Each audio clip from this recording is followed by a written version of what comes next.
Good morning Kenya, this is Kenya News Alert. Karibuni sana kwenye show yetu ya asubuhi, show yetu mwafaka, a morning tea show. Today is on the 13th of May 2025 and it's a very beautiful morning. I am your host Zulfa. Karibuni sana. Yes. Good morning everyone, this is Plain Sunflakes and I welcome you to Kenya News Alert TV morning tea show. Thank you so much. Good morning, guys. This is Tilda. Welcome to the morning tea show. This is Kenya News Alert TV, and stay tuned until the end of the day. We love you so much. How was your night? My night was good. Was so good. So would you take us to Taifa Leo?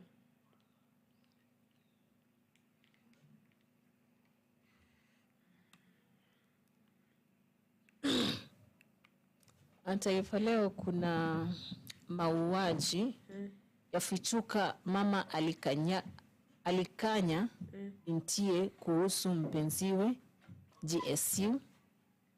Alafu kuna pia hatari kwa Gachagua, hamahama zikitawala mrengo wake mlima Kenya. Alafu kuna sasa farasi ni watatu KPL ikibaki mechi 4 ligi ikamilike.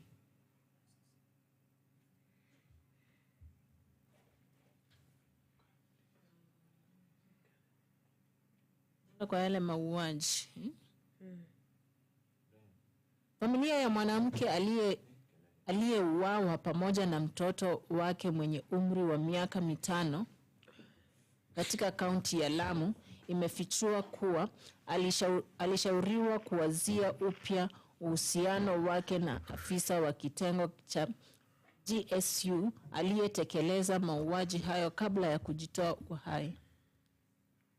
Imebainika kuwa afisa huyo aliyewapiga risasi na kuua mama na mtoto wake wa miaka 5 na kisha kujitoa uhai mjini Mokowe, kaunti ya Lamu mnamo Jumapili, hakuwa mume bali mpenzi wa mwanamke huyo.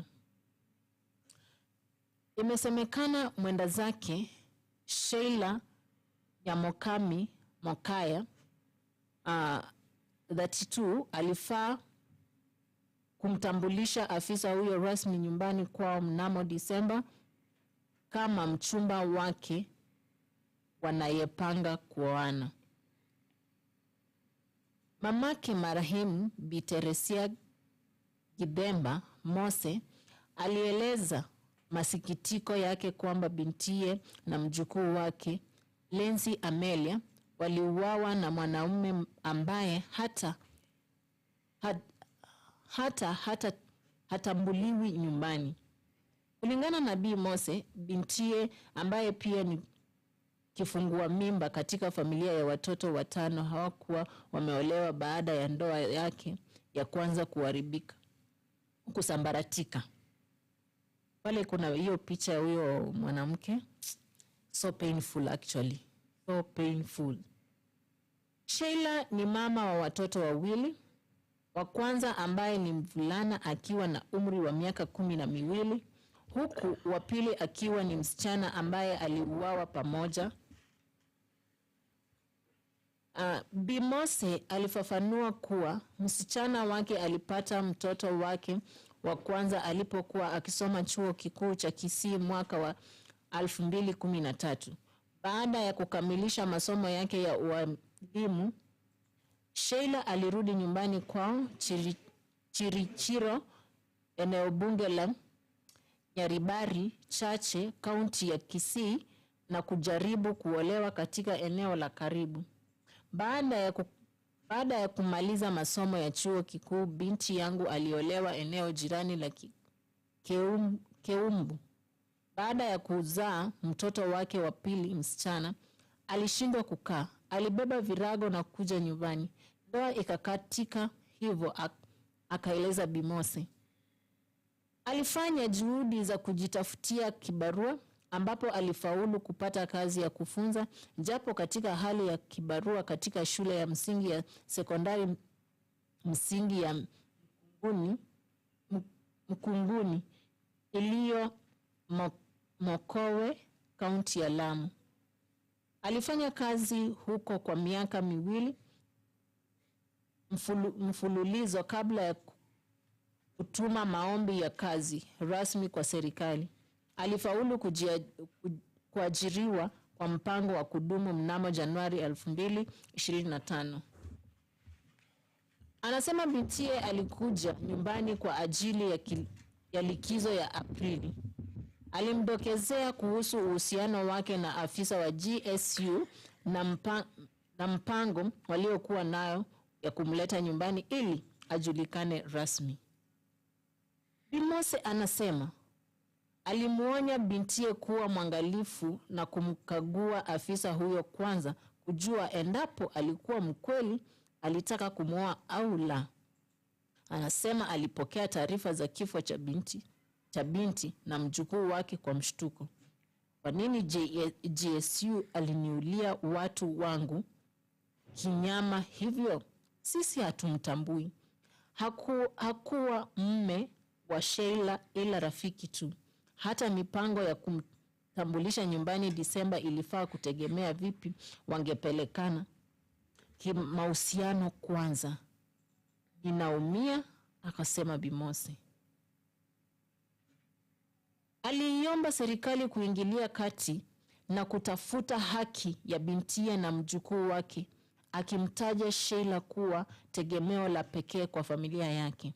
Kwingineko, polisi wafichua jina la afisa wa GSU aliyetekeleza mauaji ya Jumapili mjini Mokowe. Afisa huyo Moses Makira Ayoga, miaka 31, alitambuliwa kuwa afisa mwenye bidii na mcha Mungu ambaye hakutarajiwa kwamba angetekeleza mauaji hayo. Kamanda wa polisi wa kaunti ya Lamu, Bwana Kipsang Changach, anasema mbali na kuhubiria wenzake ndani ya kambi ya GSU Mokowe, Makira pia alikuwa dereva wa lori la kumimina maji kambini aliyefanya kazi yake kwa bidii. Jamii ya Mokowe pia ilitambua afisa huyo kuwa mtu mwema na kushangaa kuhusu kitendo chake. I'm telling you, nimesoma hii story mpaka nimesikia kulia. It's so hurting. It is so painful. Why? So painful because, wow, I did not see that, but I've seen it now. Like, so sad that this a person, hey, I don't even know what to say, Sawa, but it is becoming so dangerous these days. This is another woman that has been killed. The Red Lipstick project is still going on. This person has been killed with their child. So I sit down, I look at myself and I look at, like, did they first kill the child and then kill the mother? Did the child walikuwa na vurugana? I never want a child to see such things. I never want a child to ever be in such situation.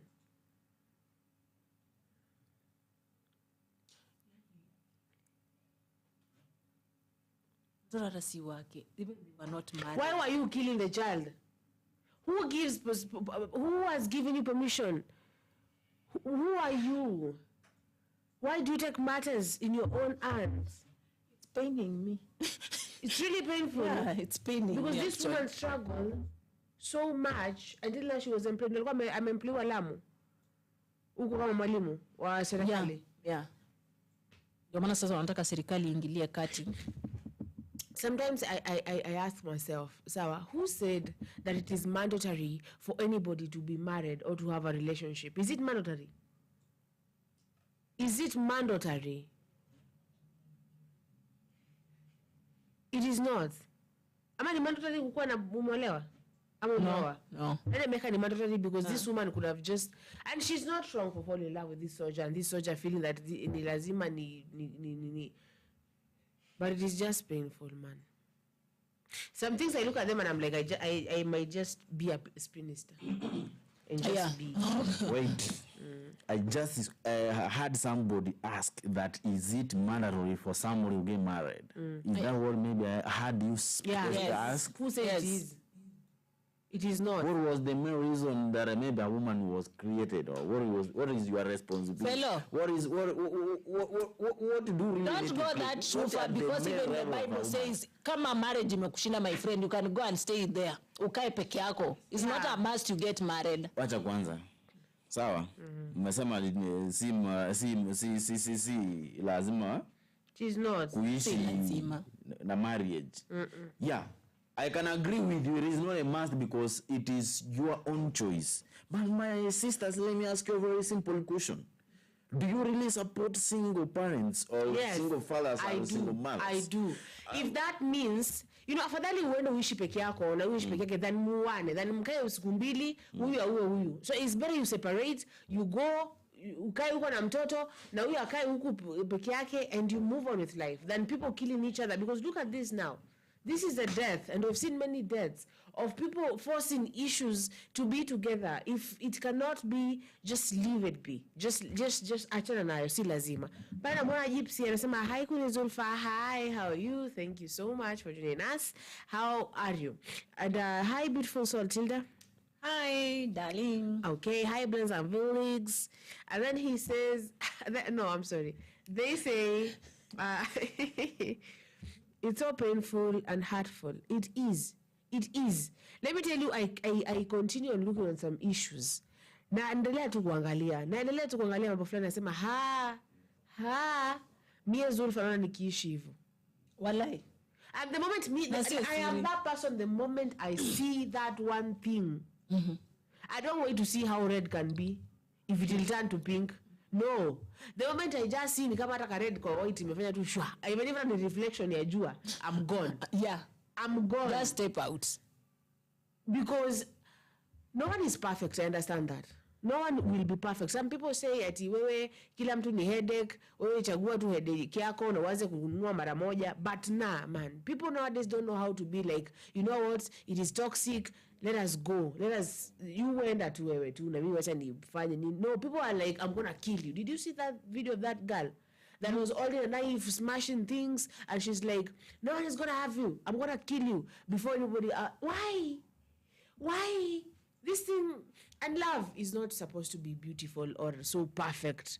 It is supposed to be the way it is, complicated, just the way it is. But complications zingine wewe. This person didn't just wake up and just shoot this girl one day. I was told. This lady must have seen some signs. I was told by my mother. My dear daughter. Once umeinuliwa mkono hivi. Hata akapiga ukuta. Si hata kupiga mahali, amefanya tu usingoje chapa imalize. The next time it will land. Hiyo tu, my friend, just go home because next time akikuchapa, akimalize hiyo jina chapa, utakuja kama una sura. And I actually thank God because the only person I've ever dated was a silent person.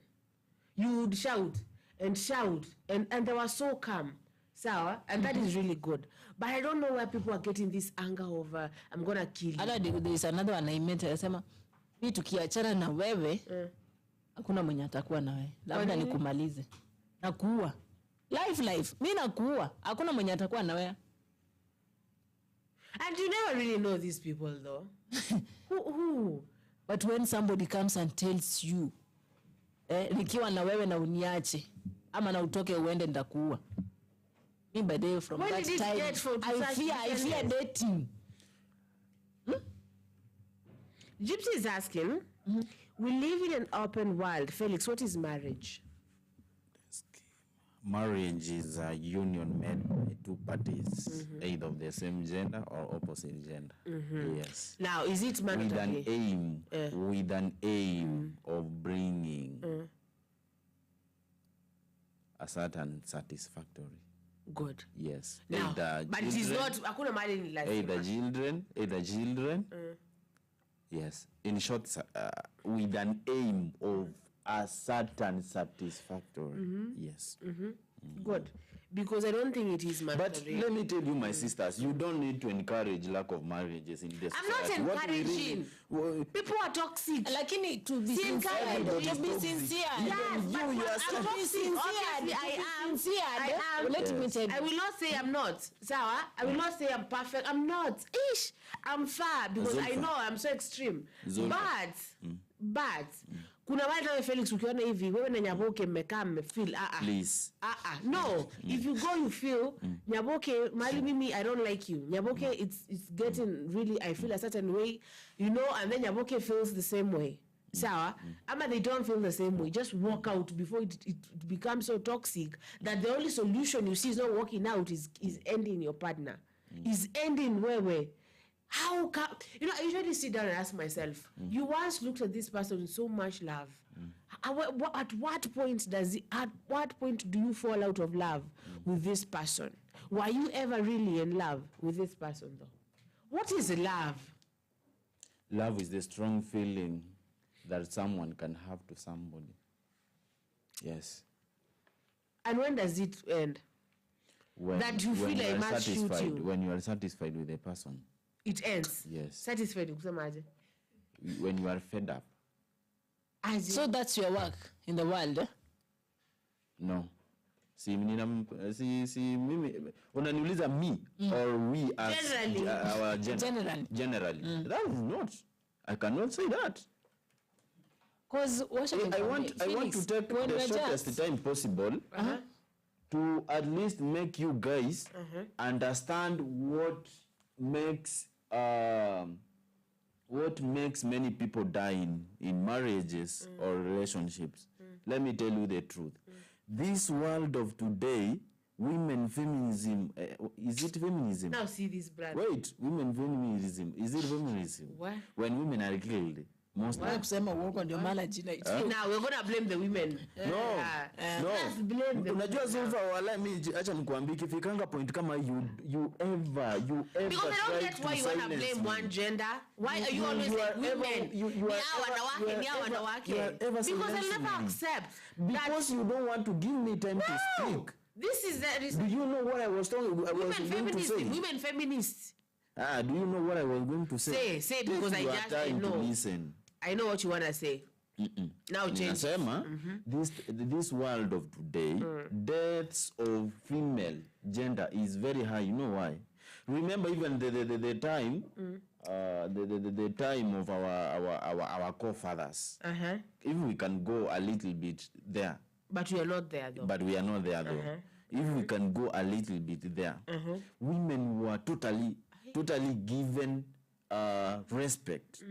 And at some point, even though they were not a voice of maybe the society by that time, but they were given respect at some point. For example, when she is sick, when she is hungry, she needs food, when she is pregnant, you understand? Easy vitu tatu. So, I remember my grandfather once gave me a story that could say that if you were seen to try insulting a pregnant wife, not a wife, woman, even if she's your wife, even if she's your sister or whoever, as long as that person is a woman and she's pregnant or sick, you are about to be chased away from the village. You know why? They were respected much because they are believed that they bring life. They make a generation to continue by giving birth. You understand? During that time, women were not given many priorities. For example, right to express, right to have a free speech. You understand? At some point, they were diminished. That is now the most the most disadvantage that most women today don't want to experience. Unanielewa?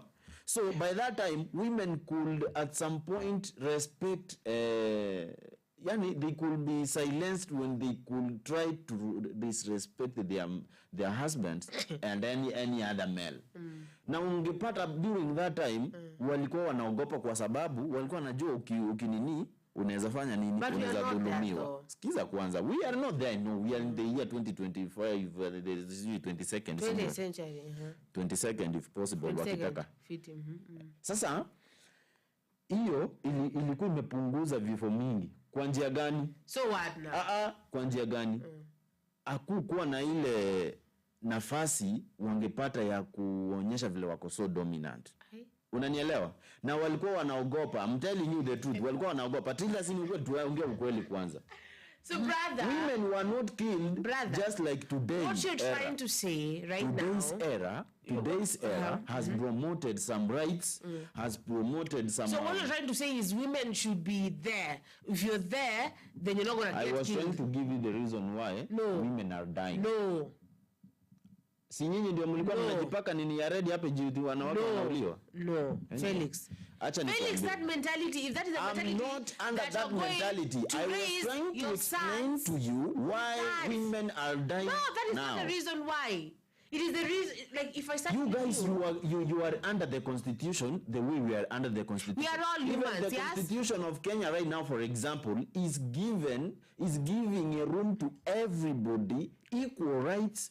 And in fact, let me tell you the truth. If you can go even to the office and find that men are the number of men is more than women, that office, we can say that it is biased and it is against the expectation of the law.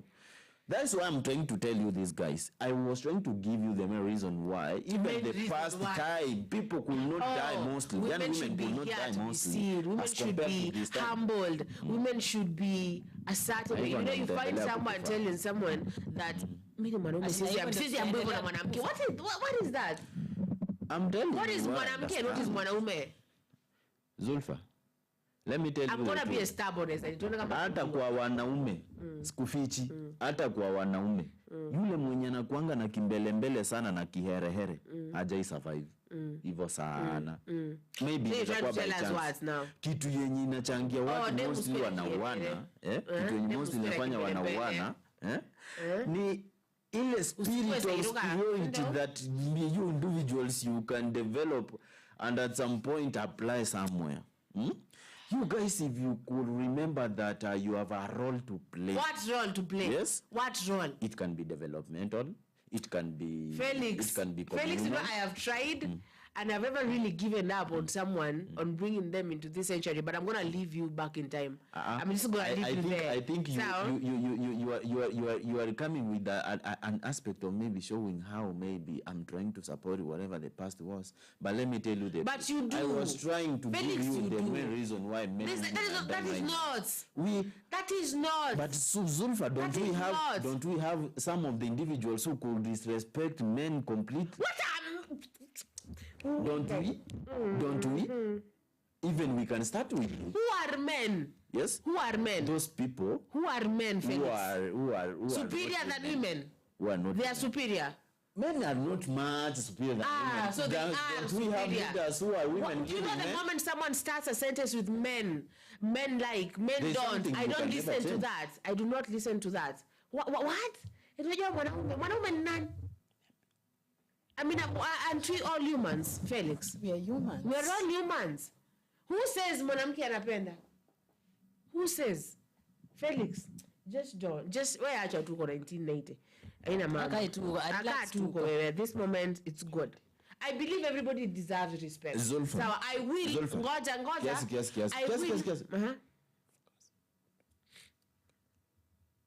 I want you to remove focus from this camera. You were saying something, Tilda. You know, wewe tumeamua tunakuacha huko. Ukae tu huko. But shida yenye mko nayo you guys, mnakaa wase wenye munielewi. Mimi nilikuwa na pia reason why at some point wanawake wanakufa siku hizi sana. It is let me tell you Felix, right now I cannot sit down. Unajua ni ile unaniambia mtu ananipiga kofi, nimekaa tu bado nimekuuliza shida nyingine. In fact, we cry tunakuja. Asante bwana. No. Wajua mimi ndo nimekosea. Why you This guys is friend intensifying of what I mine. never Let me meant? tell you. No, Yes, no, I no. was very- Unajua next time siwezi contribute. Ngoja, nilipeleka unyagoni. Ngoja nikwambie. No, siwezi Ngoja contribute next nikwambie. time because you are Sawa, taking me to the ngoja. dimension I was not intended. As a girl that was raised in the coastal area in a Muslim community, I was taken to this called in Unyagoni. It's when you're taken to your aunts, your grandmothers to teach you how to be a good wife. It's like that's the only thing you're gonna ever have to do when you grow up, to be a good, humble wife. Sawa? So you're told, hata bwanako akija akikuchapa, unamwambia pole. Mwambie pole sababu anza kuwa huko nje amekutana vitu vingi, ameingia ndani kwako, amekuja amekuchapa, unamwangalia unamwambia Mungu pole. What? Sasa wewe utoke na mazinga umbwa zako kule. Nje kule unizabe kofi pa, alafu nikuwe like Hasani vipi pole. Unajua by the way mimi ukipata nimekupiga kofi. Ile umenichapa na siku. I will respect. Let me tell you, if I get married today, I will respect my husband. But respect goes two ways. Yeah. If you do respect me, I will respect you. Sawa? If you be whatever you be, there's something I want us to clean right now. clean it. I don't like when I'm trying to give you an information that you really understand this is what I mean, and you decide to divert it to a different way. What do you mean? I was trying to make you understand why mostly women are killed nowadays. No, as it's only that compared to the mentality other of side. men feeling less No. superior than women. No. That is the mentality. Was I trying to give you the reason which I think is making female to be killed mostly these days than the other days? Why are you trying to unajua you are trying even to insult me that No, we are not insulting you. to the other century. I'm not insulting you. You are trying to insult me. We are not insulting you. When you are. say You so, are. And I don't like that. So I don't like what it when you you say mean- that what men you are mean- superior than I women. was trying to make you guys to understand why many women do what that. you mean is Okay. Sahi. Were we having the same cases before?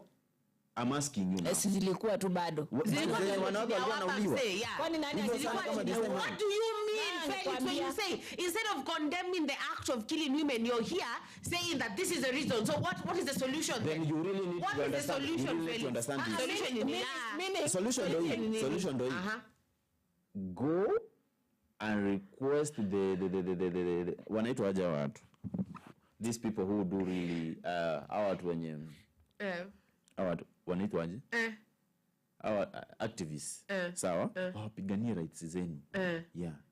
We have been taught now to fight for Thank you. ourselves. If you know that, then the best thing you can do for you to understand what is the main reason behind these issues, then you really need to go and nipate do kijana field work, anadate msichana do wangu. research, Anamchapa ama amuue. After I'm going to end your entire family. amjaiona No one is ever going to talk to my mali daughter mwanaume and anapigwa na wanawake. What? Mmewahi mzee kidogo hiyo? Nini? Amjaiona mwanaume akipigwa na wanawake. Any form of violence is wrong. Any woman that is beating a man is wrong. Any form of violence is wrong. Gender-based. Ikuwe mwanaume ndo anachapwa au mwanamke ndo anachapwa. No, I said that kitambo. I said a woman killing a man is wrong. Nobody should ever feel they should raise. Zulfa, But that wait, thing wait. of telling me that he said this is the reason why. Wait. What do you really think is behind these female killings mostly then? It is that mentality of superiority. Thank you. That is what I was trying to give you here. You are telling me that I belong to the other century. You guys. You do belong to that century. You guys. Now. It's okay. Any woman who really needs to live in a peaceful way and will never at some point maybe see a threat, maybe a death threat, is that woman who is ever. What is happening? Talk our screen.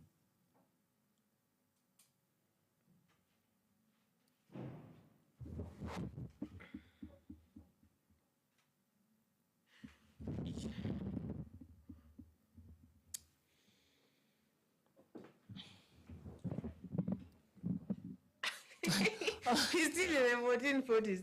Now, even in the phone, I go to Google.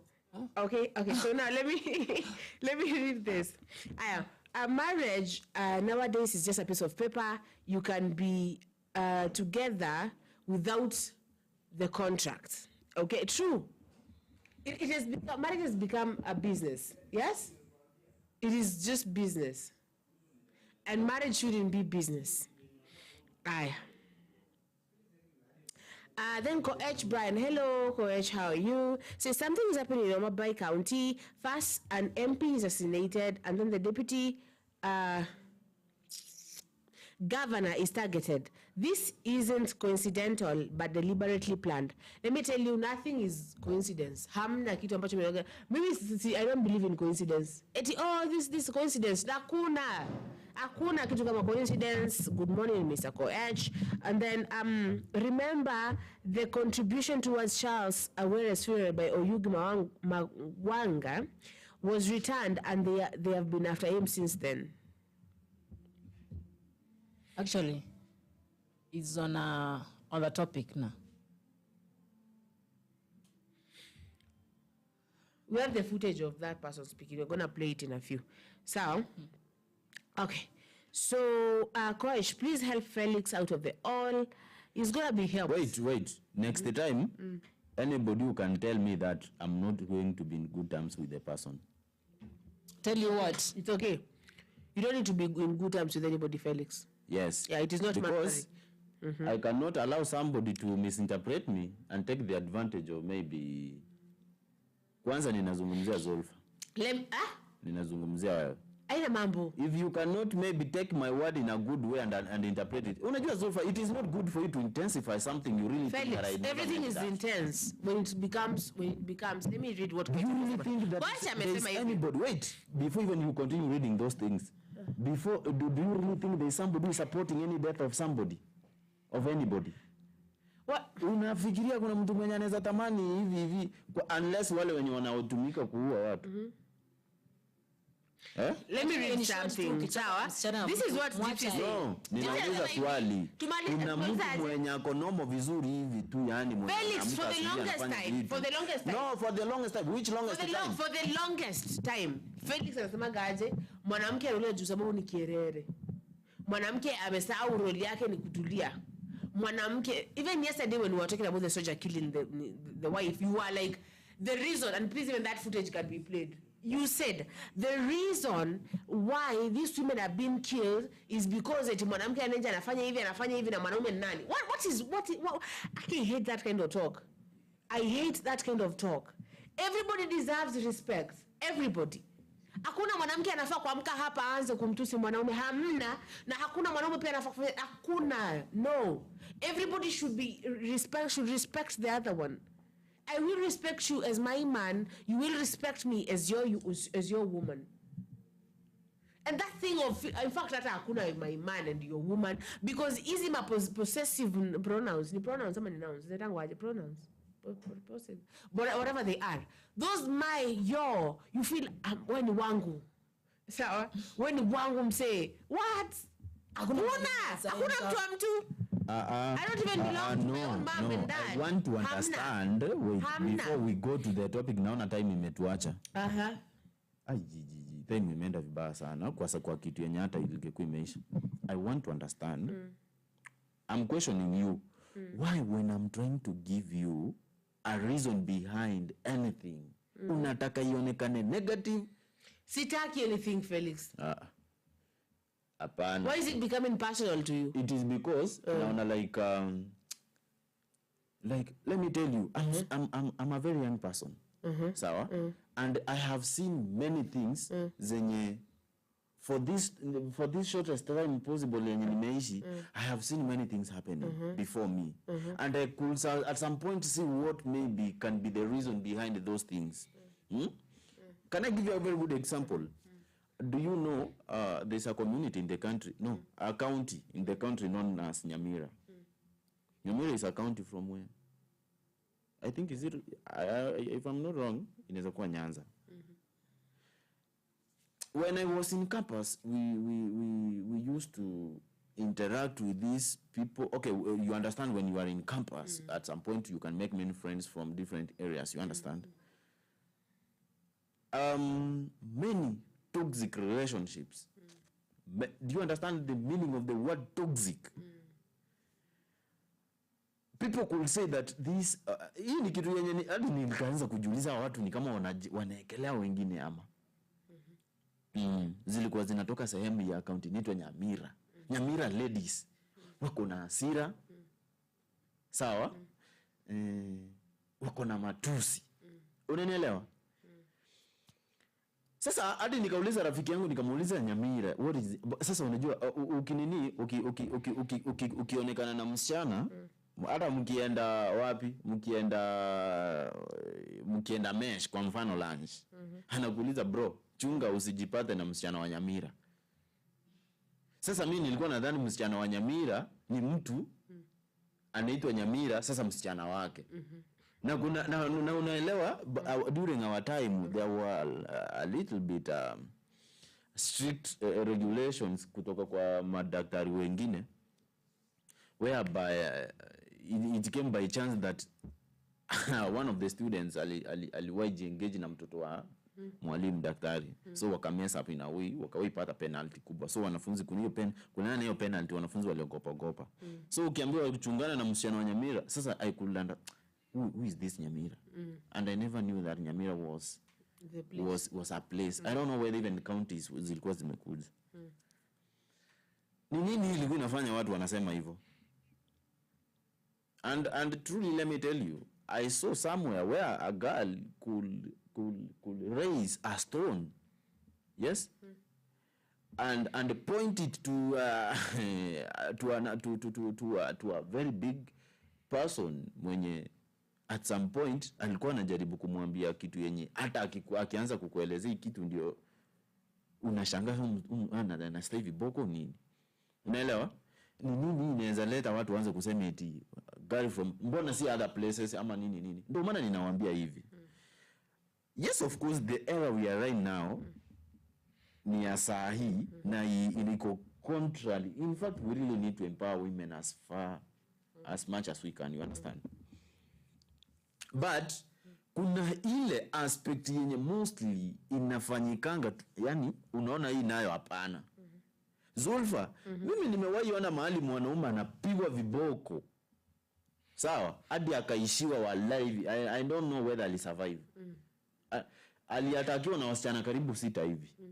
Hata hiyo footage niliona tena TikTok. Sasa shida ni ile siwezi ipata ama vile unaweza andiko ipate. Yes? That guy was caned very, very, very badly. Unaelewa? Hadi akaishiwa nguvu akalala chini, sasa wanaweza mpiga anywhere. You understand? Let me tell you this. Hakuna mtu mwenye ako na nguvu kuliko mwingine. Na hiyo ndio kitu mnafaa kuelewa. Zulfara, wewe ukitaka kuni hunt down right now, it is easy for you to hunt me down. Unanielewa? What we really need to understand, what is the reason behind these actions zenye zinafanyika? Na tukienda hapo hivyo hata kwa field kutafuta maoni ya watu, ni nini mostly inachangia? Si kwa ubaya. Ni nini mostly inachangia watu kufanya nini? Kuuana. Ni nini hii inaweza leta insecurity? Unanielewa? Hii kitu hata ina happen in between the genders, despite the opposite genders. Unapata sisi wanaume tuko kwa group fulani, unapata tumeuana sisi kwa sisi. What do you really think will cause that? We really need to remember that at some point let us make consideration and try to make investigation that this is the cause of this problem and this can cause this problem. Tusi assume, of course tunaweza assume, tuseme like tuachane hiyo mambo. Hiyo ni mambo yenye alikuwa ya kawaida na if possible yataisha. Until when? Do you really think we are going to prevent these issues if we cannot at some point make a good strategy to deal with that? Are you going to ignore a certain reason that can be a reason because now it is an outdated reason that can cause a certain destruction? Consider all the reasons and try to figure out the way you are going to work on those reasons.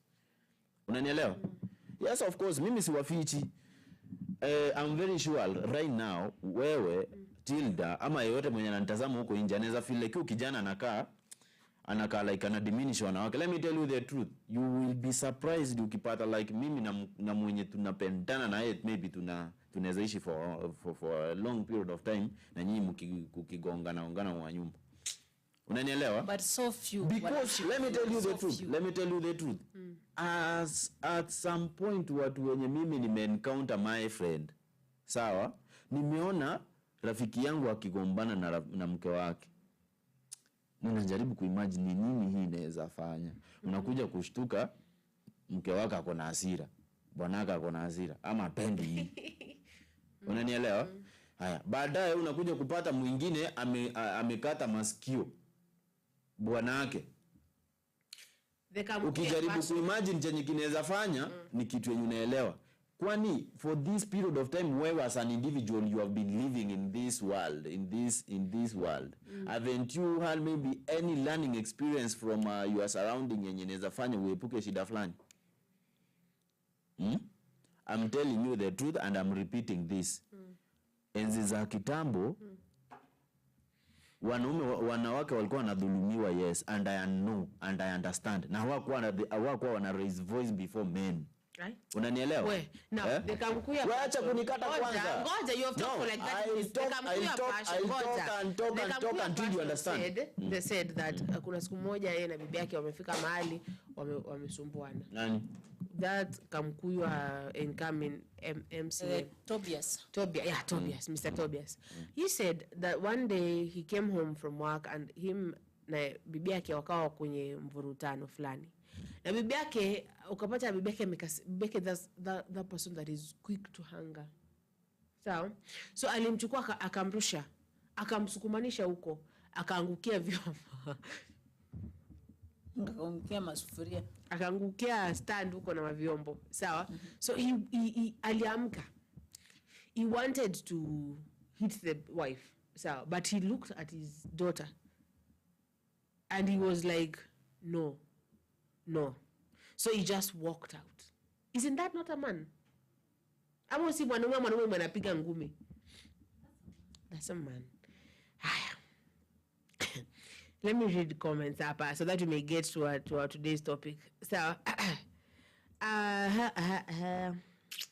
we are all human beings, Felix. I hope Nyaboke is accommodating your BS. And then kuna Nyaboke by then zungumza ni nani? Right, Nyaboke. Nathan Kanuma Teremwa. Ngoja nisome comments wetu kwa. No. People, vile Zulfa ananiekeleanga huyu jina Nyaboke. Hivyo ndiye anataka everything yenye inatoka kwangu ionekane negative. There is one person who is going to benefit from the message. That the main reason why people do die, it is because of lack of consideration of the lack of investigation, sawa, and the consideration of the cause of the problem. Na kule lack of kuitake serious. Sasa huyu Nyaboke mwenye unazungumzia, wewe ndio unamjua. Sawa? So sad for Nyaboke. So sad. Nyaboke, I hope that you walk out of this marriage. Although with 5 children, I don't know where you're gonna go. But I do hope you walk out. Sawa? Aki walai. Because if this is the man, hey. So Nathan Kanuma Teremwa just ameandika tu alama za si duku. Hizi za nini? Hizi duku. The dots. The dots inakuwa duku. Duku. Ameandika duku. Alafu alama za duku. Gypsy says 1414 era. Walai. So respect is a two-way traffic. Walai. That is another one. Why lie and then walai. So Coach Brian says, in quotes, a society that values beauty over being buries its women before their time.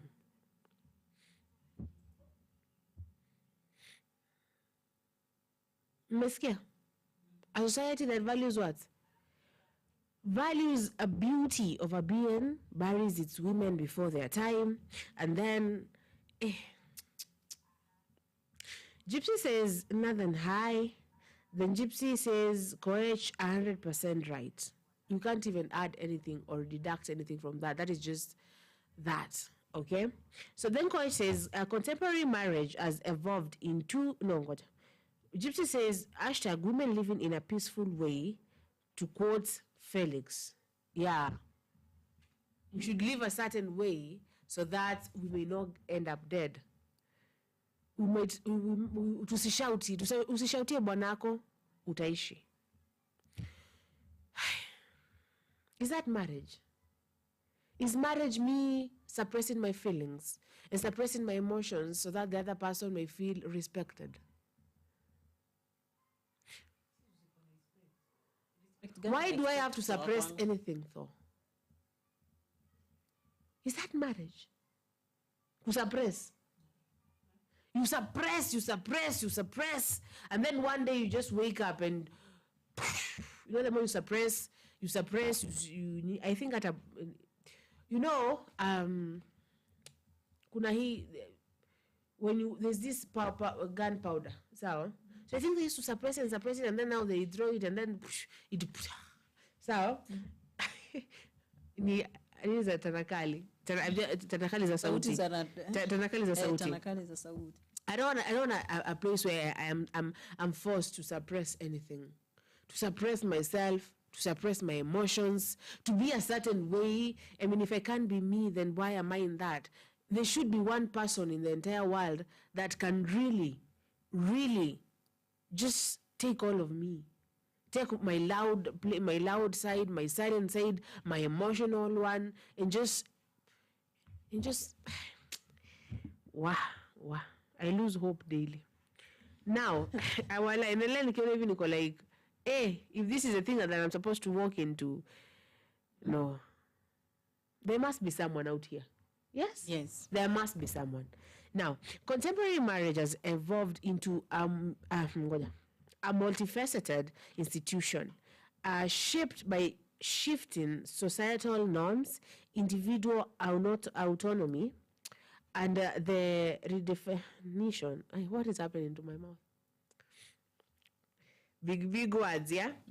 Redefinition of traditional gender roles, often prioritizing emotional. Again, let me read this. Contemporarily, marriage has evolved into a multifaceted institution shaped by shifting societal norms, individual autonomy, and a redefinition of traditional gender. Okay, roles. So what are the traditional gender roles, Mr. Koech? What are those traditional gender roles? Okay? I would like to know, according to you, what are the traditional gender roles? Often prioritizing emotional.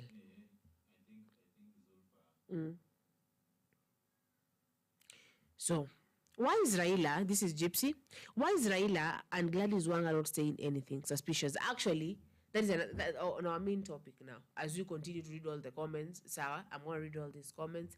But, we deputy wa Millie, now, Gladys Wanga, Mr. Oyugi Magwanga is the deputy.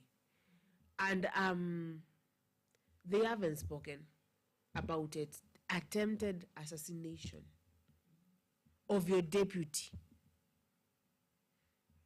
What in your ODM? Yeah. So why haven't they spoken though?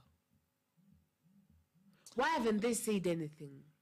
I mean, it's just days after they buried Mr. Were and another ODM person. Tumemwapa juu ya kwamba huyo nani anaitwaje? Huyu kaka ambaye amejaribiwa kuassassinatiwa alicontribute pesa kwenye mazishi ya Were and the money was returned. So up from there, that was war. That is a battle line drawn. Because why are you refusing my money when I'm contributing to one of the members of our chama?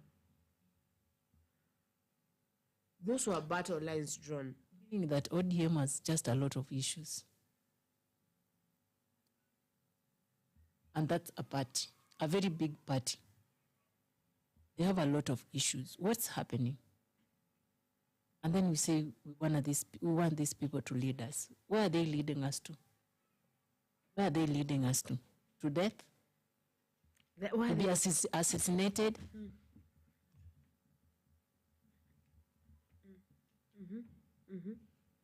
Is that where they're leading us? Whether you know the country right now, but that nini happen. If it's killings is going to continue like this, Niliwaambia nyinyi mjue tu hamna praise. Hamna. Hamna hata kidogo. Cause why are these things happening? Hata hii kesi ya huyu hata imesikizwa hata kotini kweli? Bado hata. Hata mtu ameingia kwenye jeneza kweli? Bado. Haingia bado. Hata hajaanza kuoza. Ama unaozaga after how many days? I don't know. But why? Do you know we're going back to that era where I'm telling you wakina Tomboya, wakina David Masinde. You know David Masinde? Masinde Morillo. What waje? Is it Masinde Muliro? Masinde Muliro. Those people were assassinated. Yeah? The Kapenguria ones. What is really happening in Kenya? Felix, what would you say?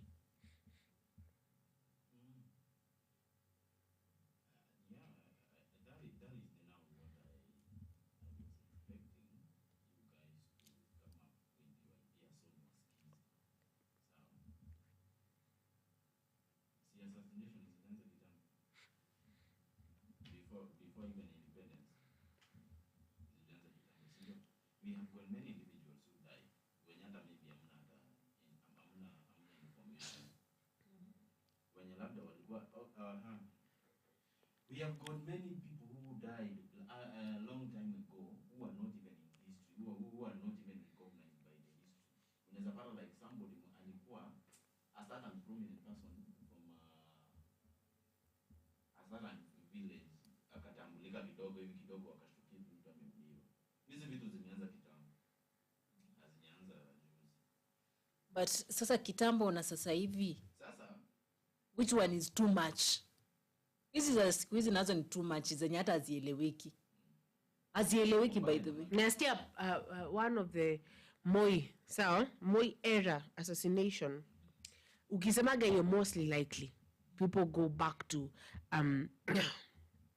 the unsolved murder of Robert Ouko in 1990, which some believe was linked to potential corruption within President Daniel Arap Moi's administration. There have been unsubstantiated claims that Moi tried to cover up the murder, possibly to prevent Ouko from exposing corruption.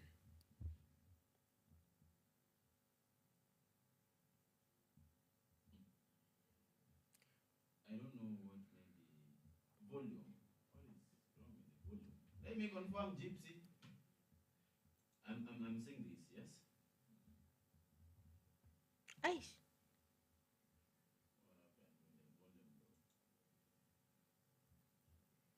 Ngoja kidogo, as you continue.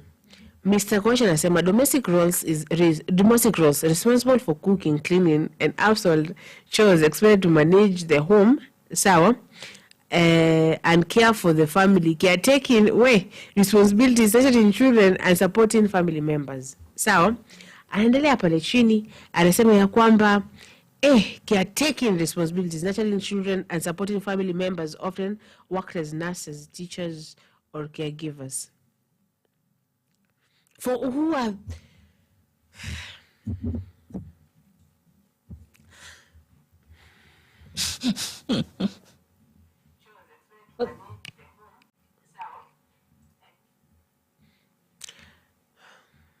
Thank you.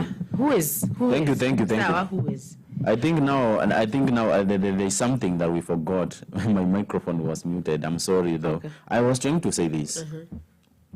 Assassination started long time ago, and I'm very sure we have got many people who are good, who played a very good role, and they were not even recorded in the books of the history books. Yes. But this is what you really need to understand. Everything that happens has got a reason behind that, and a solution can be at some point be found. We have got solutions for each and everything. That's why we have a solution for 1 + 1, which is 2. No, the question is, do you think this is the government's doing? The government's doing? Yeah. I have no idea, because I have not maybe at some point come across anybody mwenye ako involved kwa hiyo story. Si eti yako involved kwa kuua. Not involved to act, in that act, but I haven't had any name being mentioned somewhere about any other person concerning the same. But what do you really think should be done to end this problem? What should be done is this. Going to grassroots. You understand? Try to do investigations where at some point people are trying to engage in these things. Okay, so I'm going to give you 3 of the murders. So, back when in Moi's era. Kuna Robert Oko, 1990. He was the Minister for Foreign Affairs at the time of his disappearance from his Koru farm on the night of 12 or 13 February 1990, and eventually discovery of his lifeless body in Got Alila, Kisumu. He had been shot in the head, his right leg broken in 2 places, and his body partially burned. We. Ameshutwa kwa kichwa, hiyo ni we kufa. Sawa? But before then, it's like he was tortured, akachomwa mwili side moja, akavunjwa mguu mara 2. Robert Ouko. Anawaga ni Minister of Foreign Affairs. Robert alirushwa kwa msitu, si ndio? Sawa. And his brutal murder, mpaka saa hii hakuna mtu anajua. Aliomchukua kwenye shamba lake na akaenda kumuua. Aya. Bishop Alexander Kipsang Muge, 1990 bado. Sawa. The Anglican Church of Kenya, a cleric, lost his life in a tragic road accident in 1990. What raised suspicion over his death is that the staunch critic of Kanu regime had been warned by cabinet minister Peter Okondo that he would not return alive from a planned trip to the politician's backyard in Busia. So this person was threatened. Kama venye huyu Were apparently libaki alikuwa pia amefanya nini? Si ndio? Haya. The driver of the killer vehicle was jailed for dangerous driving but died after serving 5 of his 7-year sentence.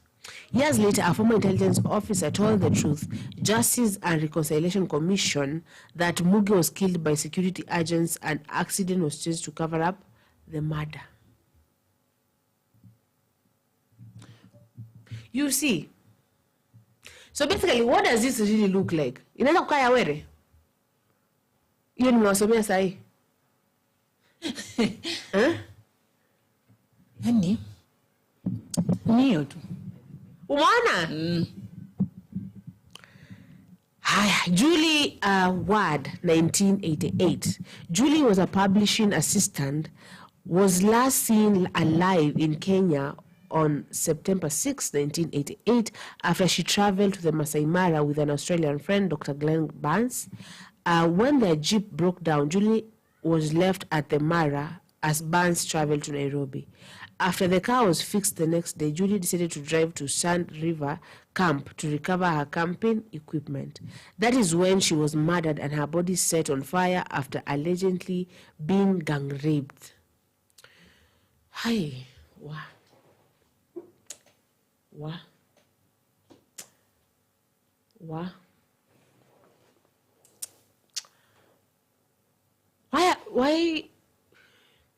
Why are some men that way? Why are some men that way, though? Why would you... How do you rape the same woman you would? Like you... So nasty.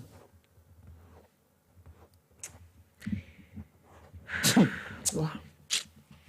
Simon Makala, formerly the head warden of the Masai Mara Game Reserve, was identified as a suspect but was cleared in 1999.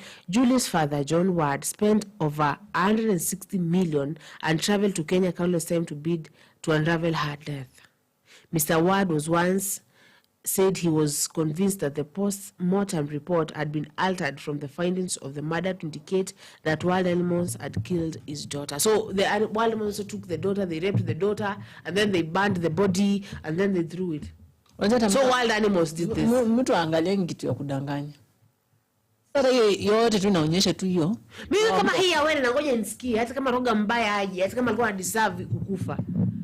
How will I feel safe if this is a whole MP anaweza kuja ashutiwe mara 6? And another one now is being targeted. No, they said hata kama mtu alikuwa mbaya, semeni akiwa hapo mpeleke kotini akae huko nini, hata kama alikuwa aje. Sawa? You should just come for me when I'm still alive. Explain, nipeleke jela, nipeleke kotini. Sawa, tufanye hizo vitu hizo. Sio nimekufa ndio mnaanza alikuwa, alifanya, nani aliangalia. You kept quiet because mliona pesa yake inawashtua. Atafanya kitu hata yako na pesa. Hata mkienda huko hamtasaidiwa. But then we live with that. Ule jamaa ako na do. Hata ukienda kotini hakuna kitu utasaidiwa. Ataongana tu huko, wewe utabaki ndio uko ndani. Unaogopa, unakaa nyuma. Sasa nitafanya. Lakini wewe na ile kinakupata. Wanasherekea. Anasema, thank God. I think that what was for Werena. Well, number 4, Father Anthony Kaiser, 2000. The American priest's trouble started after the 1987 general election when he appeared before the Akimumi Commission in 1998 and linked several servicing government officials to the electoral violence in 1999. He assisted 2 girls who claimed to have been raped by a powerful cabinet minister at the time.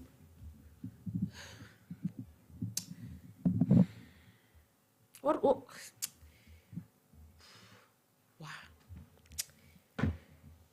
Things that are happening in the world. Yeah. In March 2000, the Law Society of Kenya honored Father Kaiser with the Human Rights Award for his continued rights campaigns, including testifying at the Akiwumi Commission.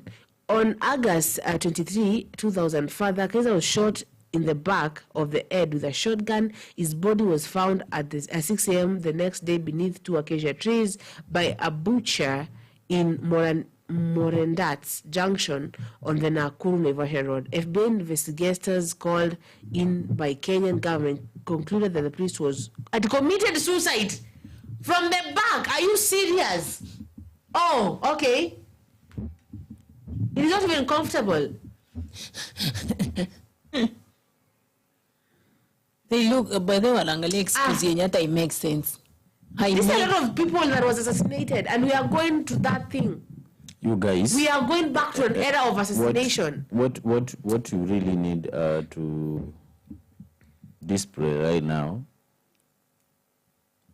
is not kushanga because hizi vitu zimehappen kwa muda. Sasa tutashanga miaka yote. Oh, you want to say like that person, we sympathize and move on? No. But it does all for checky. I don't like the way you are making judgment over me. I'm not making judgment, I'm asking. Ukisema sasa tushangae na zimehappen. You need to give out ideas on what to do. Sawa? Ni nini tunafaa kufanya saa hii? Ama ni nini mnadhani tunaweza tarajia ifanywe ndio at least tupungue. Sasa tutaendelea kushanga. Obviously. Inashangashusha. Let me read comments. Mkiendelea kushangazishwa. Let me read comments. Sawa. Okay. So kuna Gypsy. Just who has taken, I think that the mic is good. Na pale kuna Koesh anasema kwamba submissiveness to the male authority expected to obey fathers, husbands, and male leaders, unlimited decision-making power, emphasis on modesty and purity, pressure to maintain chastity and dress modestly, held to higher moral standards than men. Marriage and motherhood as a central roles, marriage as a primary life goal identity tied to being a wife and a mother. Those are just some of the traditional gender roles. Well, okay. So those are the women, who are supposed to do all these things. What about the male people? What are they supposed to do? Okay. I think these things he's trying to talk about ni zinategemea na community. Because I remember I had information from one of the elders saying that a man cannot do anything before even the mother-in-law. Meaning the mother-in-law is somebody, for example, who is a little bit of respect. You understand? Meaning, you see hata hiyo decision making inaweza kuwa limited kwa wanawake pekee wakiheshimu hawa watu wengine. Yaani wanaume na sijui and whatever. Even men are limited also. Vitu zenye zipo ni, we all do what we really think will make us be free from any sort of slavery. Unajua, when we limit ourselves from many things because maybe we are entitled to play a certain role only, that will never be my point, and I can't support that, because we have got different levels of ability, and if you give somebody a good and field, a good free field to exploit his or her own ability, then we can see a result of a blending dominant issue that at least can be beneficial to the community. Hizo vitu zenye nimeona ndugu yangu ametaja hapa zinakaa mzuri, yes, zinakaa mbaya, yes, but at some point mimi sioni kama zinaweza kuwa beneficial kwa sababu everybody anafaa kuplay a good role yenye inaweza affect the family positively. Felix, would you wash clothes for your wife? Kwani? If possible, I can. Why? Would you cook for your wife? I can. Akai tu. Akai. Kuna vitu zingine uweze entertain. Hata yeye niko sure hata wewe Zulfu uweze entertain. Unanielewa? Yeah, but due to the life situation, and you really understand that peace, love and harmony in the family, what does that mean? But would you sleep and your wife cook for you? Was that tu hapo? I personally, I don't like sleeping though. No. Would it happen? I don't like being idle. Even you understand that. But no, I just want to know. I can't do that. I can't do that. Mimi nataka kuzungumzia kitu hii ya security. So James anasema our case was to be heard 3 years ago in one of the courts, but the last witness was killed. So there's someone who's still doing the dirty work for Moi. Kuna mtu ambaye bado mpaka saa hii. Sasa saa hii hata wakipata hiyo issue, wakipata hiyo. Familia yake itapata justice. Nani anaenda? Familia yake itapata justice. Watoto wake. Sasa Moi yuko. But either way, justice. Ile bado ni government tu. Bado ni government tu. Haya. So Julie's family still asking Kenya government for answers, but her died without check his Zulfa. But her dad died without knowing what happened to Julie. Violence did not start with Ruto. It's been there since 1963. Welcome to Rotten Kenya. And Gypsy loves heartedly. Tilda, according to you, what do you really think inafanya leaders, mostly ya watu wenye wanakaa kwa government, hivi wanapigwa marisasi wanakufa? The most things aya tuseme ni siri zao. Siri zao zenye wamebeba. Zulfa, hizi siri zenye nani Tilda anazungumzia zinaweza kuwa zimebeba nini? Kama pesa ya place fulani iliibiwa, ule mtu fulani mwenye ile land fulani tuliiba huko, and then now someone feels, do you know, when I tell you my secret is so really deep, I'm gonna end you one day. Unapata wale askari wa polisi wale, those kama reke squad, ile squad fulani, they die mysteriously because you have seen what the government does, especially and they just can't trust you to walk out with these secrets. So you're killed. Ama if you start telling me I'm gonna say nini mkianza kosana, you die, you're ended. So mostly secrets, the secrets and the dirty work you did with them, you will die. Thank you so much. haven't you realized that all this is all about okay, hiyo ndio kitu pekee mnaona inaweza fanya mtu uone tu ama uanze kuthreaten kutaka kuexpose kitu. Maybe umepata kuna kama huyu Aoko was killed because of wanting to expose the corruption that was in the government. So maybe this person, Gladys Wanga's deputy, they didn't tolerate something that is happening. Maybe in the ODM. Maybe ODM wakona plan fulani. Na kwa like, sakubali hiyo ni kuumiza wa Kenya. What? Maybe this is... Me, I don't think this is attempted assassination. These people will kill you if they want to kill. This is a warning. Like, unaona hapa tumekufikia? No, there is somebody who said, nani hapo? Aman. Alisema vizuri. Don't see Gladys Wanga with a high temper, pretending to be annoyed, pretending to be... it's so hard. She's pretending she's so hard. Etiwere. You have to, she knows all the truth about the death of Were. So don't follow her propagandas. Anakuja hapa anajifanya anaongea hapa. Muulizeni yeye atawaambia. Na maybe I think hata is this man who is being followed now. No, alisema hivyo? Yeah, it's this man who is being followed now. Is the one who said that? Yeah. Ulizeni Gladys Wanga, what happened to Were? Let me ask. And then from that time, silence. This is what I think. Let me give you a very good example. Yenye inaweza display everything here. Go even to the wildlife and see the dominance and superiority and leadership when it comes to wildlife. Sawa? Hata ukipata kikundi cha simba, a group of either 20 lions, a group of 20 leopards, a group of 40 monkeys, jibazes, you can at some point identify at some point a leader of those groups. Na unaweza ona hata vile anabievu ndio leader, sawa? I'm telling you the truth, when a leader of any group of these animals anaona somebody, an intruder akikuja kwa territory, hata kama it is the same family of animals, kwa mfano simba wa kike ama kiume kwa mfano, sawa? Kwanza wa kiume akikuja kwa hii familia wanaanza kupiga huyo simba, hata wanataka kumpiga kumuua, sivyo? Ni kwa nini?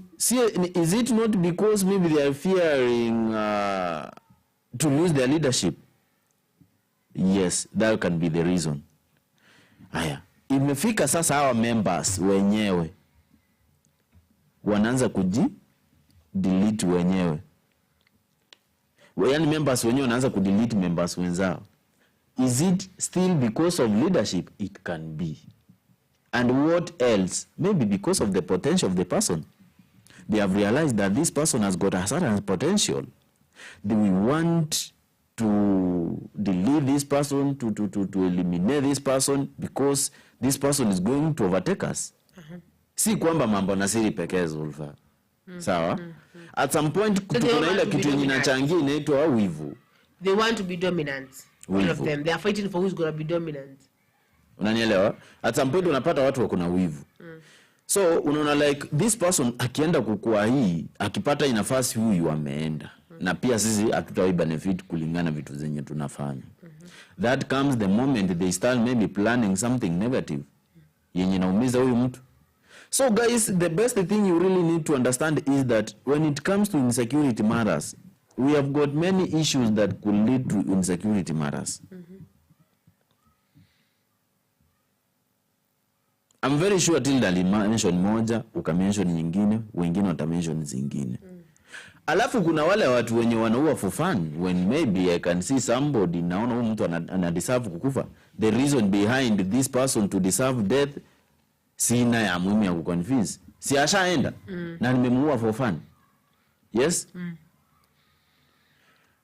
Another thing, kulindiana mabibi. MP fulani anaona bibi ya MP fulani ni mzuri kwa mfano. Ni ukweli, mimi nawaambia. Am I not giving you some of the issues that can make people to die? So someone would kill my husband. So insecurities kidogo, naenda anapita na bibi yake. Sawa? So Gladys Wanga nini nimepitwa nayo yake? God of mercy. Pole pole Zulfa. So ikifika time fulani unapata MP fulani akona crush kwenda kwa MP mwingine wa kike kwa mfano. Na MP mwingine amegundua. Wanatoana hiyo mambo. Kwa nini? Sina kupea reasons zenye watu wanakufa. Alafu ndio tuanze kuzingatia bila insecurity sasa zinaanza kukuja. Okay. Sawa? Haya, nimewapatia hizo sababu, wacha kwanza zisimamia hapo juu. Zinaweza kuwa mingi zenye ninafikiria, si eti ninajua zenye ninafikiria. Haya. And you come to realize that now polisi wameanza kuwekewa lawama, walikuwa wapi kwa mfano? Polisi pia wao wanafaa waangaze macho kwa kazi yao. Mimi sitetai polisi, but wanafaa waangaze macho. So unapata like watu wameenda kwa kampuni fulani, wameanza si kampuni hoteli, yes. Wamechukua sapa, wamechukua breakfast, wakidiscuss vile wanafaa kueliminate mtu. Unanielewa? In 1 to 2 to 3 weeks mnashtukia mtu fulani ameenda missing. Ameenda missing yako wapi? Amepatikana mahali fulani, the person is dead. The person is dead and the body has been found somewhere. Hapo ndo mnaanza kujiuliza polisi kazi yao ni gani? Polisi kazi yao itakuwa aje wakati maybe mtu amekuwa invited mahali na marafiki zake,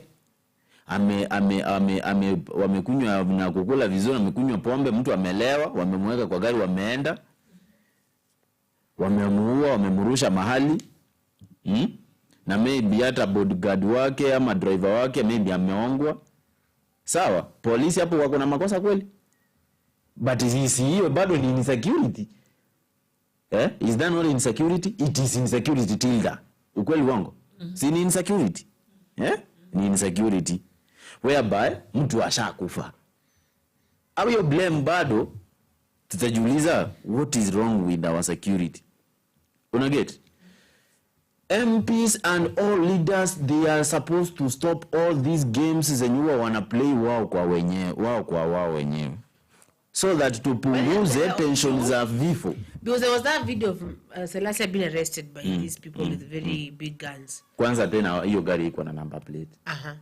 Unanielewa? Thank you so much, you have brought another example. At some point watu wanakuja wanachukua mtu na gari yenye ina namba. By the way, why polisi wanachukua mtu na gari yenye ina namba? Ama hiyo gari ndio ilikuwa mpya, by that time iko imepata namba. Gari yenye ina namba inafanya nini kwa barabara? Ilipita wapi? Unapata ni ukweli zinakuanga, unapata wamepatiwa plate fulani, sawa? A plate yenye imeandikwa KD. Alafu kwenda hapo sijui nini. So, hiyo plate usiitoe, at some point unaweza tembea kidogo ukisubiria namba plate yako. Namba yenyewe sasa. Ile namba usajili ile ya gari. Lakini still itajulikana. Lazima inatafutwa, inapatwa. Gypsy says, Oyugi Magwanga does not like Ruto's government. And the ODM turned UDA. Gladys Wanga got a free pass to Raila. A deputy was brought in to stop him vying again as MP, which led to Were as an MP.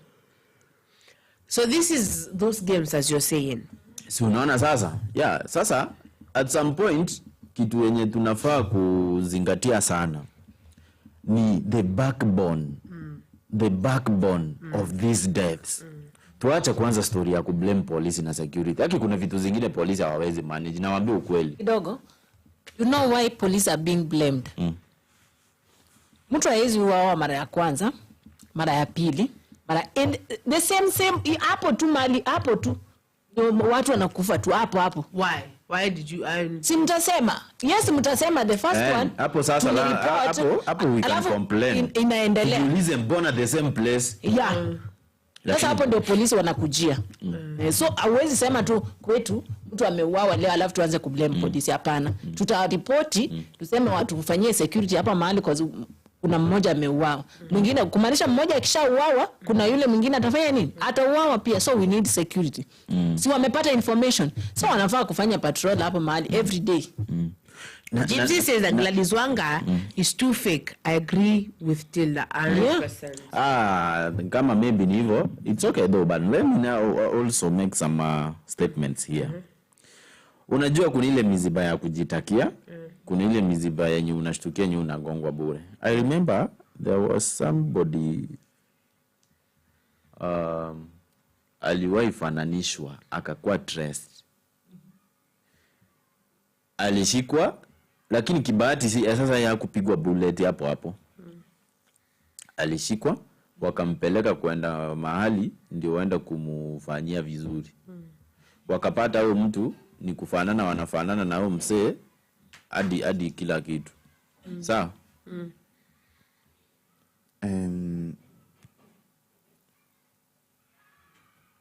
Let me leave that behind though.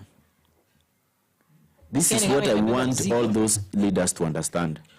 Whatever that is happening to you, at some point, vitu zingine huwa mnachangia ziwapenie. Now the likes of that lady you are talking about, yes? I have no idea about that issue over her, but she's supposed to take care of whatever she's trying to do. Because she not take care of what she's trying to do, but take care wherever she needs to be in any position of making any decision that might be of a certain result. So, unajua acha nikuambie, chochote chenye mtu anafanya huwa kinamuandama. Ndio maana unasikia like ukifanya mabaya utalipwa na mabaya. You ladies, whatever you are eating here, I'm fearing though. What? Why? Will you mind if you show the camera what you are trying to no. That's not what? This is pomegranate. Pomegranate. Yeah. Why you fear? You okay with those things? Yeah. Why you fearing? Okay. What do you think will happen? I think that is why you are giving some speeding responses to me because of pomegranate. That does not give you speed of talking. It does not give you speed of talking. I told you it only affect the male, not the women. I told you. God that. of mercy, does it mean that men and women do not have common blood? But it's different. We have different systems, don't we?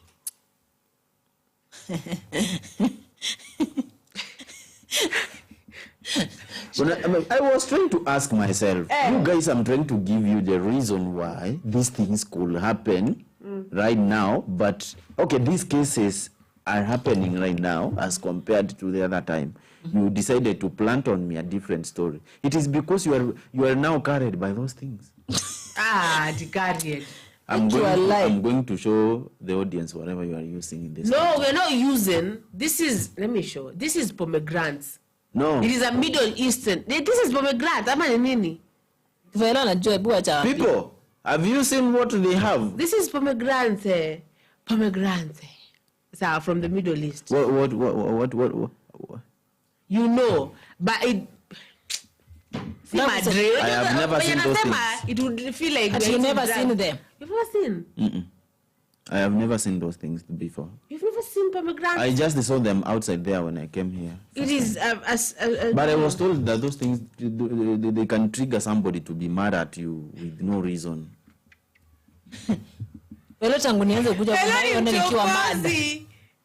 Never. Mtu mwenye alikwambia alikudanganya hakuwa anataka dishi. Anamaanisha vitu zingine sana Felix. I know. Yeah. Ndio naambia mtu alimwambia kwa anataka dishi kitu. Yeah. Skia. You're being told that maybe we start from there. Felix, you're right. That part of ODM Nyanza has very heavy violence, and pomegranates are good antioxidants. So stop overthinking this. So it's just our body is craving for this. The problem is you should eat it too. When they are going to give you their phone numbers now, if possible. If they are going to be of high spirit, then high speed of what? High spirit of K. High spirit of K. Felix.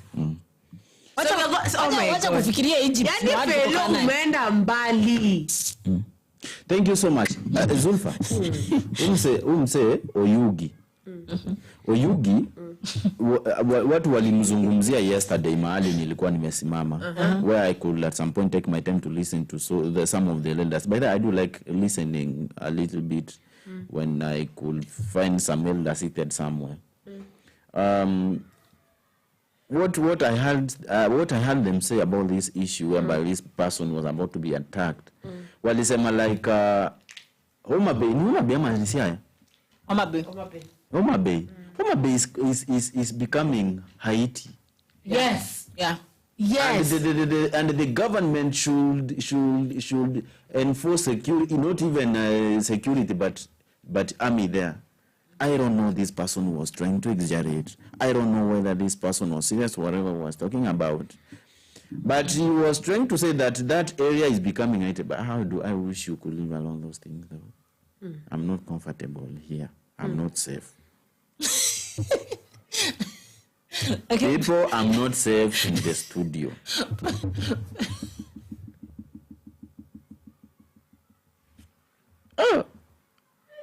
I'm feeling nervous. What do you think we're gonna do to you?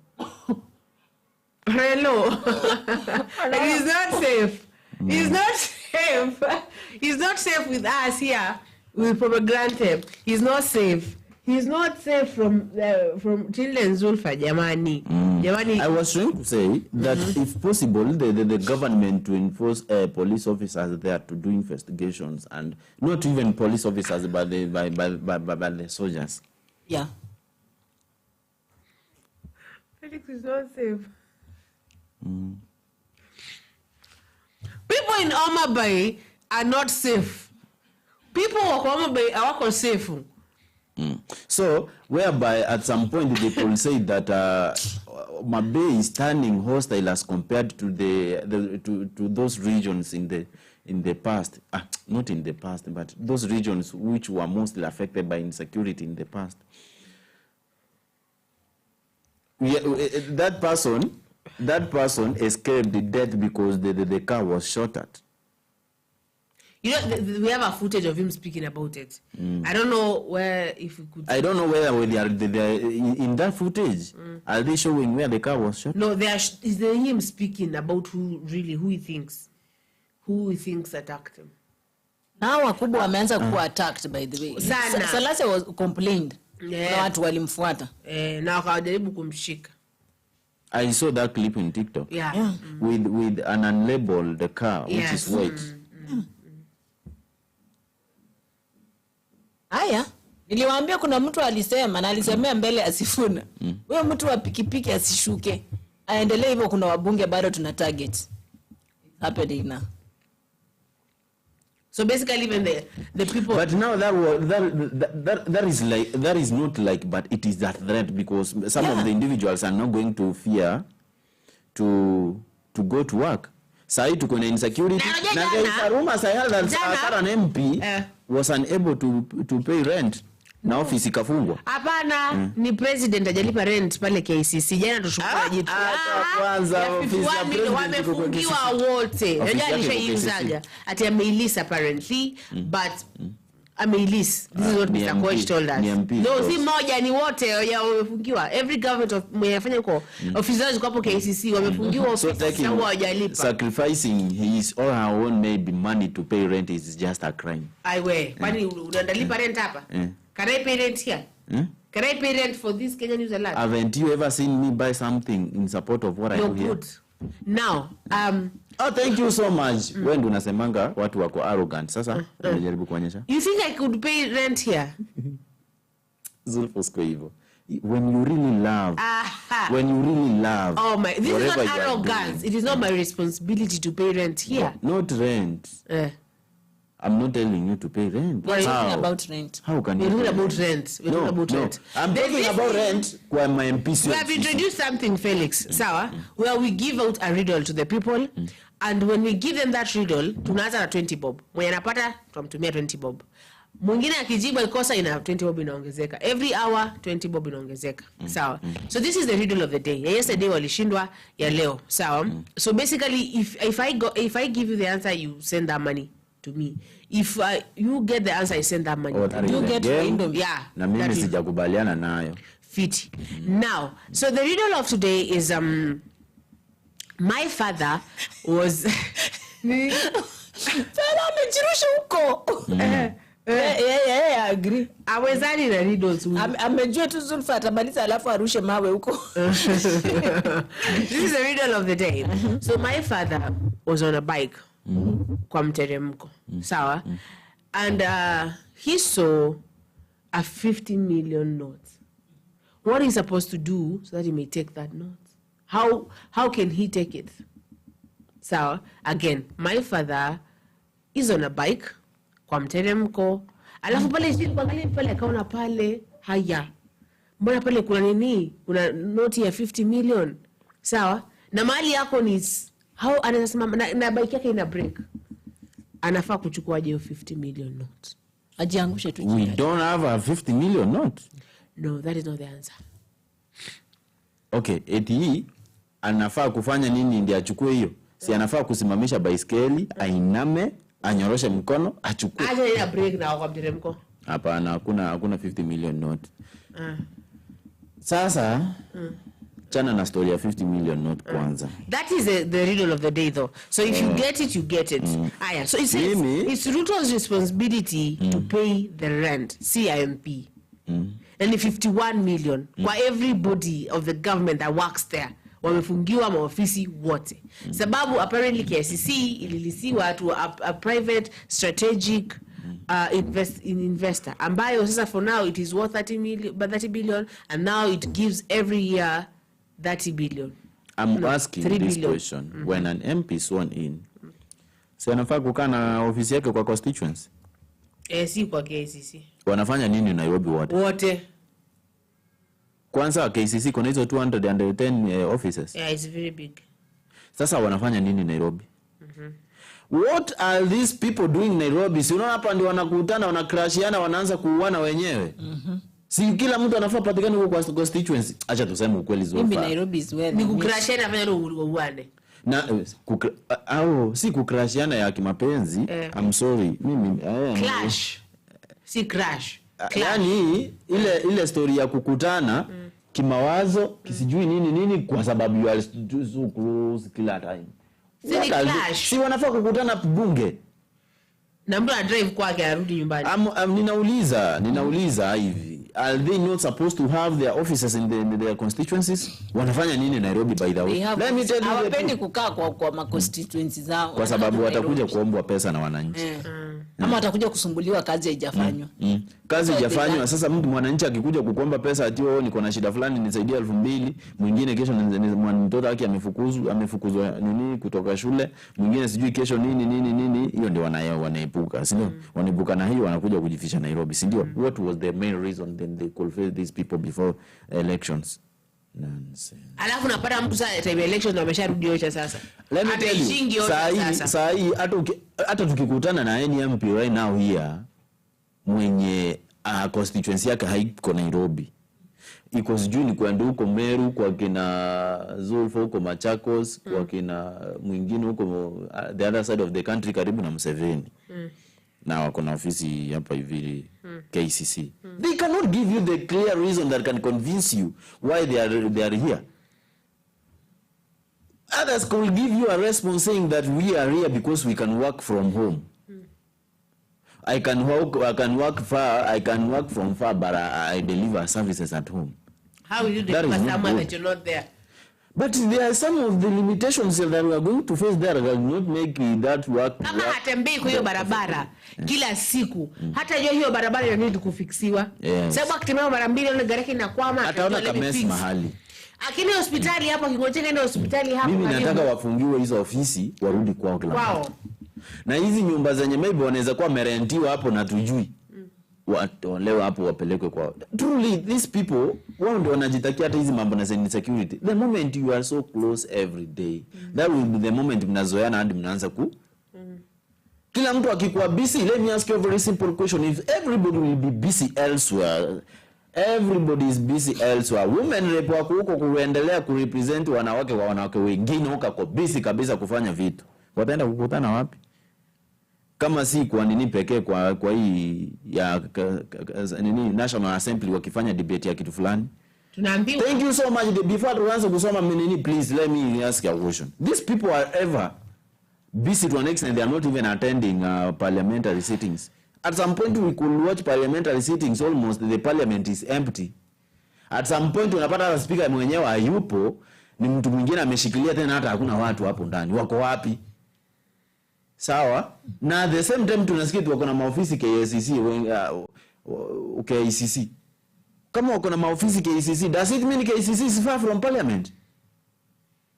Wanakuwa wanafanya kazi gani? Hawako wamefungiwa kwa ofisi, kwa maconstituencies zao wako, na kwa parliament hawako. Wameenda hapo. Mimi kitu yenye ninaweza wakumbusha ni sisi eti tunawachukia. Na hakuna mtu mwenye anaweza chukia leader yote, kwa sababu tungewachukia tungewaelect. Tafadhali ni kwa nini we are a little bit serious so that at least tuebuke mambo mengi. Kila mtu akijipa shughuli, hatuwezi ona mtu akienda kushoot kwa gari ya mtu. Hatuwezi ona mtu akienda kukimbizana na mwanabunge mwenzake. Do you remember there was a time when President Ruto aliwahi condemn the act of a governor and a woman rape? Mwenye waliwahi involved in a love affair. I think when he was a deputy president by then. I don't remember the exact people because it is also not necessary to remember them, but that act was seen somewhere, whereby a woman representative and a certain governor whom I don't know and I don't want even to know could have a love affair that could at some point shock many Kenyans. The President Ruto, the current president, by that time I think I'll go a deputy, I'll condemn your act. We don't want idle minds in the offices. This idle minds ndio zinaleta hizo vitu. Unanielewa? Zulfa, leo nimekuenlighten vibaya sana, nimekufanya umeelewa mambo yenye yanafanya watu wanakimbizana hapa nje na mabunduki. Unless maybe love affairs wewe. Hapana. Felix, they were put in kitchen offices while they wait for the new tower to be completed. Now, wakati pale unaenda Kisogo, we have Gypsy, if they were put there, then they are supposed to go back to their constituencies. Ama ni anje? Does it mean that in the constituency level there is part of his mbaya hivi anaweza jeka hapo hivi ndani anafanya kazi? I'm telling you the truth. These people are ever keeping themselves busy while doing nothing. And at the same time, they are idling in the city, making unnecessary meetings. I'm telling you what I'm thinking, but not what I know, or I have evidence. But I'm thinking they are in the city, making unnecessary meetings at some point that are leading to deaths of others. Sasa were ni watu wa barabara waliamua mu. No. Huh? What is your final word, Felix? Huh? What is your final word and you say your name? No. Before I say my final word, I want to make people to understand that these people are killing themselves. Good. Yes. Good. Now, it is good. You've already made people understand. So, now, what would you say your final point? My final point? Why are you cutting me short? I wanted to give me You have to observe time. Let us observe time. Thank you, though. We really need to respect that also. Akisiko baya. Kifo sio solution. Never. Yeah. Kifo si solution. Na by now, kwa wale wanawake wote wenye wameuliwa wakuwa wa mwisho kuuliwa. Pia mimi kesho nitapaka lipstick yangu ya red. I'll bring it for you and you will do that. Guys, I think you've heard that. You've heard Felix? Tomorrow you'll be applying red lipstick for the red lipstick project. I'm going to...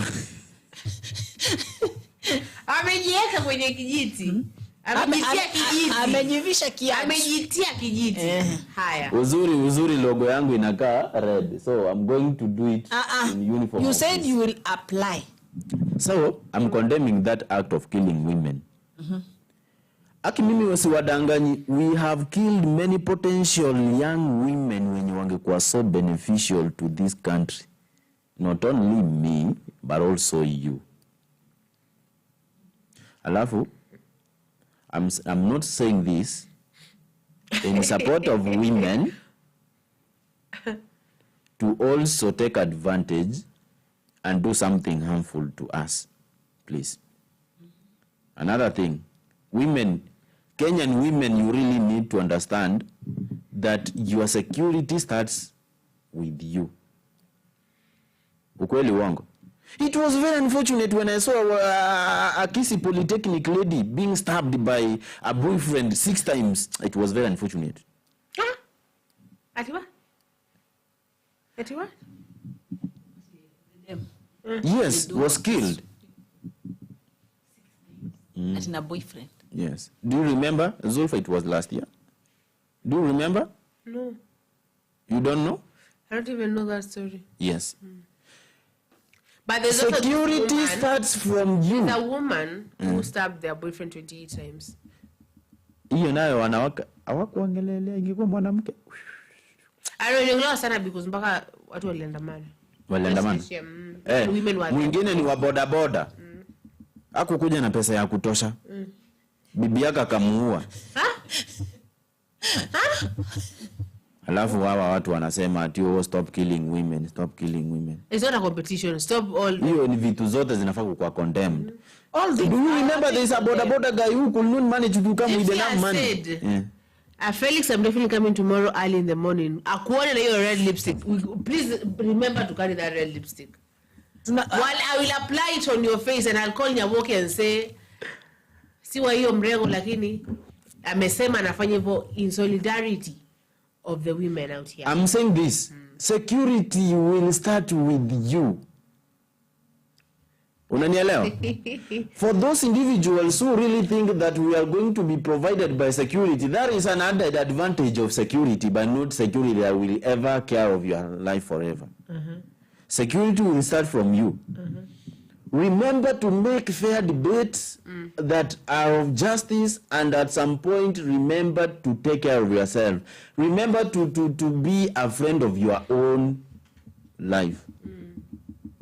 Avoid many second parties and third parties. But that is the life that you're living in. Akisikudanganyi, be a friend of your own. Women now playing. Unajua ndo maana Zulfa mimi si unajua hata mimi siwezi kaa nawe sana. Kana mimi aje? Kwa sababu ya kuavoid ile closeness ya urafiki sana. Sawa? Lakini wakati niko hapa hivi mbali kidogo na wewe. Sawa? Tunakutana once, Zulfa ni aje? Zulfa unanibo, Felix unanibo. Tunamalizana hapo tunaenda. Inakaa fiti. Why? Bond haiwezi pungua. But the moment tunakaa pamoja sana that will be the beginning point whereby at least you are going to unizoea and I'll be useless before you. Why? Felix, why do you think that way? Stop pointing guns to other leaders. Just because umezoeana. No, si kuzoeana. These people si kuzoeana. Na wivu na hasira sivyo? Felix, wewe vipi? Ni bado muone hao watu watakuana. Si kitu is like mimi nakuja nikuchape what guns. Let me tell you, the moment I have a gun, someone wanted to gift me a green gun. So beautiful. But I called my brother and I asked my brother. It was the time of DCI. You really need to be interrogated. Thank you for that information. It's okay. Because it was licensed. It was Suski. They wanted to do that because of the DCI, and the DCI was just picking up randomly. And I don't know why they felt that I would ever raise a gun at the DCI. Like how? See, the one we showed before then. So their solution was like, I'm gonna gift you a gun. So we meet, and it is already licensed and all that. They're like, it is for protection because So I called this brother of mine. I asked my brother, like, someone is gifting me a gun. So what am I supposed to do? And then my brother was like, "Oh, to kill him too." Achana, because wallahi, if I'm given a gun right now, Felix, you will be talking about me and be like, Felix, say what you have said again. So say it. Will you say that again? It is so much power that shouldn't be given. Kenya sio Jamaica ama the other countries naona watu wallahi, because utabonga hivyo nini, I would go somewhere and someone would talk rule and would be like, I just put it there and I'm like, do you think what you have said? So guns should not be given. And these people, yes. MPs, now you are on the point. I can support you. Hapo sasa ndio umeanza kuongea na point yenye inafanana na hata vile unaonekana physically. Nasikia na venambiwa. It is Zulfa Felix that wants you to stay in his pocket. Felix and I, let me tell you, Felix and I, we are so close 1 week. We will be eating from my palm in that 1 week. So, and then the other week, we cannot even look each other at the eye. We'll be like, Felix usiniangalie. So, and then it's like, Zulfa, Tokosana, and then the other week will be so close. The next week will be, I don't know what happens between me and Felix. I don't know. It's just Felix Nimchokozi. Felix Nimchokozi, he wants to tell you something really rude, and then you'll be just like, Felix, No, wait. It can't. Before even you start maybe trying to disclose whatever happens behind the camera, I want to understand this. Are they going to show us that bullet that shot on this? Why do you want the bullet? We want to understand the type of gun so that we can know, is this a private gun? It was a shotgun. No, it wasn't a shotgun. It was a private gun. It was a private gun that could shot to this person who didn't die. Then does it mean that it cannot be identified? It belongs to somebody. Someone told me right now, someone in the government, I asked. Do you think it will be better for those people to surrender all those guns? Yes. Now, kama ni mabodyguard watumie mingumi basi prevent. Yes. Sisi bullet services ziko tu hapo. So ndio, they told me for these rich people. Even yule jamaa mwenye amezikwa yule. Where? Yeah. Services zitolewa kwa postmortem. Zipo. Na kila gun iko ni yake. The bullet will identify what gun, what type of gun, whose gun. Alafu wamepeana information about that? Yeah? Wasema tu bado inaendelea, uchunguzi unaendelea. That's what it always apparently Felix, someone told me, I was asking someone about if I commit murder today. So, how long will it take for me to be caught? So, and Kenya is Kenya, they don't really do investigation, really. But they told me, like, if that person is influential, I don't know, they said that kuna hiyo kitu ya macho, the last person they looked at, that they can get it. Your eyes take that photo. I think that is a belief. How? Is it? No, they're in the government. So I was like, really? Yeah, they're like, yeah, for the really rich people, they will do forensics. So, but sasa nikikuwa wewe Felix hawatafanya forensics. So be careful. Zulfa. Unanitishia uzuri umefanya live. No, sijasema hivyo, nimesema I'm saying hypothetically. If I kill you right now, hypothetically. So, if I kill you right now, no one will come looking for you. Yeah. So. Sasa uzuri ni Or if you do to me too. Ndio umesema. If you do to me too, nobody will come looking. No. But I think the best thing now the government should do right now, yes, ni kuchukua hizo bunduki zote. Si ndio? Hizo bunduki zote. The bodyguards. Kama mtu akihitaji story na bodyguard, ana hire bodyguard from the Russia. Government. Russia kufanya nini Kenya? From Russia or the Mossad. Haven't you ever seen any Russian bodyguard in the country? Yeah, Raila's bodyguards are Russians. Apparently they're from Russians. Those private. Si alizikwa Bondo. Achana umeona. Kuna wale private hatujui, hawezi kuonesha yeye from Russia. Any white man. Because they are private. Mbona tujawahi wana any private mse. But have you ever seen any aspect that can display? They are Russian. Anyway, that maybe. They were trained in Russia. Because I ever heard that guy invested in his security. Oh, thank you. That is another point. These people invest in their own security. Yaani unaweza tembea na bodyguard unamtumia kanguru una expect like ya kulinda si atakupeana. Gaucho alisema the same thing. Gaucho, do you know that guy by the name Gaucho? Gaucho yesterday could address some individuals and tell them that you are failing. How can you use a human being just like a dog? Bibi yako mwenyewe anakuona once. Ukiwa bodyguard by this true. You don't even see your wife. Because 24/7, in fact. Okay, this is what that guy was trying to say. How many hours are there in a year? 360. Days. How many days? Hours. No, days are the 360. 65 hours. Days ziko ngapi? 365 times 24 hours. I do. Utapata jibu. I do. So this is what I was trying to say. And time is over, Felix, please. This is what I was trying to say before we finish. Let all those MPs and other politicians and any prominent person mwenye na feel like ni kama pia anaweza kuwa in danger because of the position or the occupation or whatever the person is doing.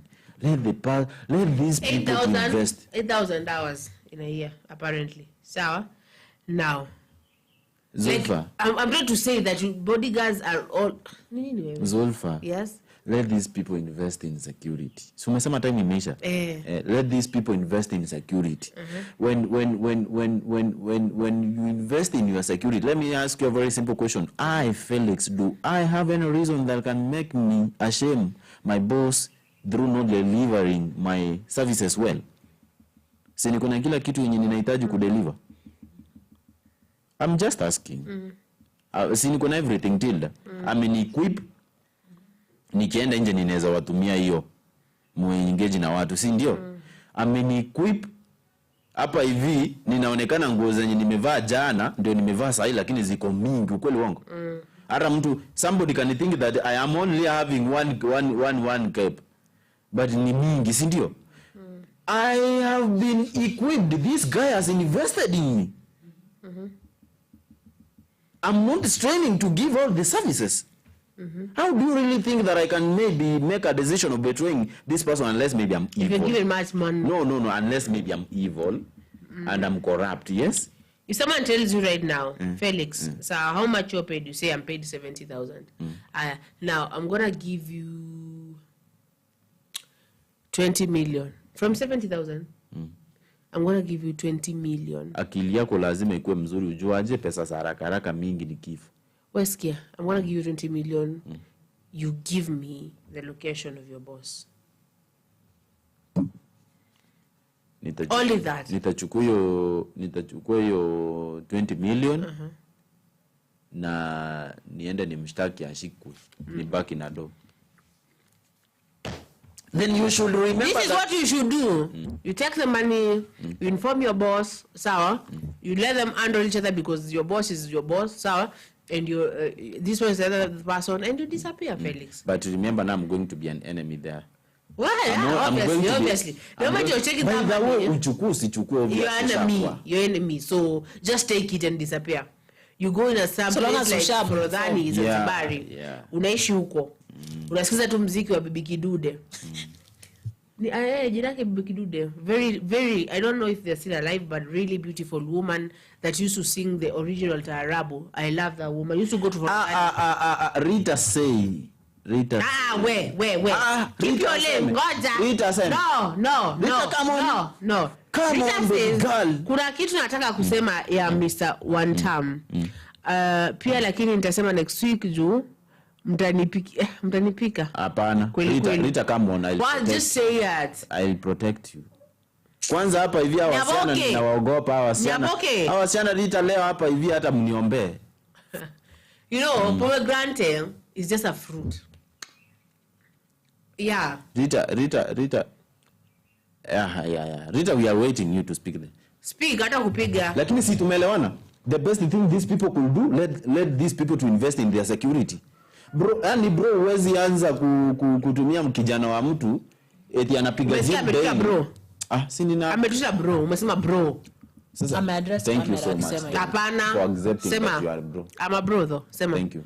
Bro, you cannot expose someone's son aende kupiga gym daily because ya kufanya zoezi ya kupushi yote mwenye anaweza kuja karibu na wewe. Afanye hiyo kazi the whole month. Alafu unamlipa pesa, yes of course unampea, lakini ile appreciation kuna zile simple supportive appreciation that you can give your servant, huwezi mpea. Bibi yako mwenyewe kwa nyumba aumpatie hata attention, meaning bibi yako plus your bodyguard, you are not okay, your wife and your bodyguard are not well cared for. So they start dealing with each other emotionally because they start. Mama, okay, Felix, your wife is complaining. Your bodyguard is complaining internally. Will you let us speak about that to because we will just be silent and then listen to you. Because I have got many things to tell. All of a sudden you do. Yeah. Okay, so you know when I'm emotionally distraught, I'll be naturally attracted to someone else who is at the same level of emotion like me. That's why you find yourself in a very toxic relationship because you have not healed. This person is not healed. You're just together there, attracting the same toxicity. So wewe na bodyguard wako bibi anafeel umemneglect, bodyguard anafeel umemneglect. Then they start Rita ni Zulfa wanashirikiana na Tilda. Nakula pomegranate inafanyaga kitu chochote. Nitaka nikuulize huyu anasema hayupo safe. Sababu mimi nakula pomegranate ama they have just okay, let me tell you this pomegranate we bought it. Yes? I have just put it here kwa meza. Felix anaanza kusema I am not safe in this studio. What is pomegranate supposed to do? Are we going to kill you? What are we supposed to do? What am I going to do to you, Felix? That you're not safe. Apparently Rita tuchukue namba za watu hapa. Just in case we start acting very speedily, we call them. Like, how do you think? You've been told by Gypsy, pomegranate ni antioxidant. Hinatoa hivyo vitu. Si imefelisa niangalia. Hebu kaka huko, wana wananichungulia huko chini ya kofia. What am I supposed to do because nimekula pomegranate? You're chini ya desk. Wallahi. What? No. You don't need to use those things, manze. It is not for like me. I'm just. Oh, they have vitamins, but it is a fruit, yes. Yeah. Take them as much as possible. You're not safe. But I'm not safe though. Because I was told a different information. I was given a different information about. Do you know what is a rose? No. Do you know what is a rose? A rose is a flower. Thank you. What does it mean? You just know there's something called a rose.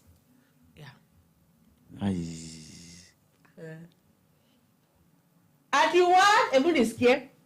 Ati Felix you're not safe. Mimi huyo nikikula hapo kwa studio eti napatia Fero na Shafi. Hapo ile mezi.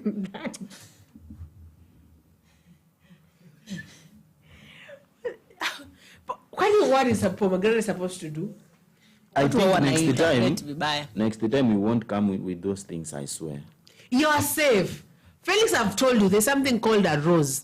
So, and you should know you're safe. Okay? You're safe. Nyaboke would be here in a second. But then nimetextiwa nikaambiwa na receptionist Nyaboke hapo chini na watoto. Upeleke pesa ya chai au ya chai.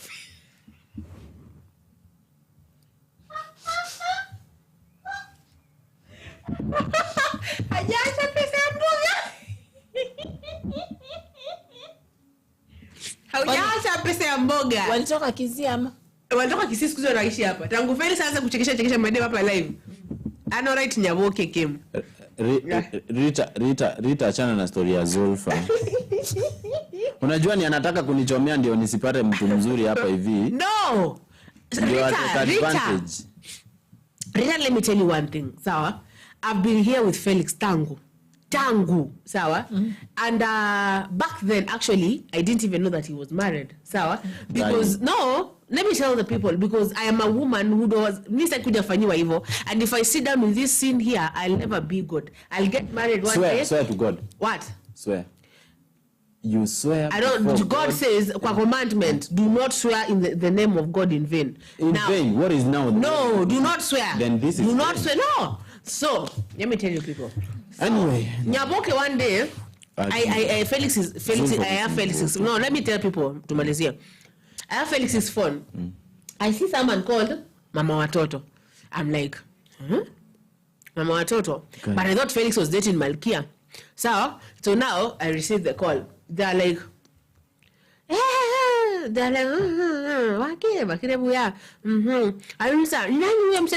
like, oh, this is their co-worker. Then they are like, I want to speak to Felix. I borrowed this phone from a neighbor, and this neighbor is I had to cross valleys. I'm like, Felix, what about your phone? They're like, no, but you just give it. So I tell Felix, someone has called. You are very creative. The next moment, Felix receives a letter. Creative. No, tulikuwa hapa. The letter was like, receptionist alipita huko akuja ambia shika barua. That letter, it was written, it is not well in the village right now, Felix. please. And you were lost for 5 days. You were not here for 5 days. You went because your wife was pregnant and there was something going on. So, no, you know, like what? How do I know your wife's entire name? I know like Nyaboke at worry. How do I know that if that is not a real person? Now, that is now when Tilda, surely you can keep quiet. Kuna picha. Anajua. Kuna picha.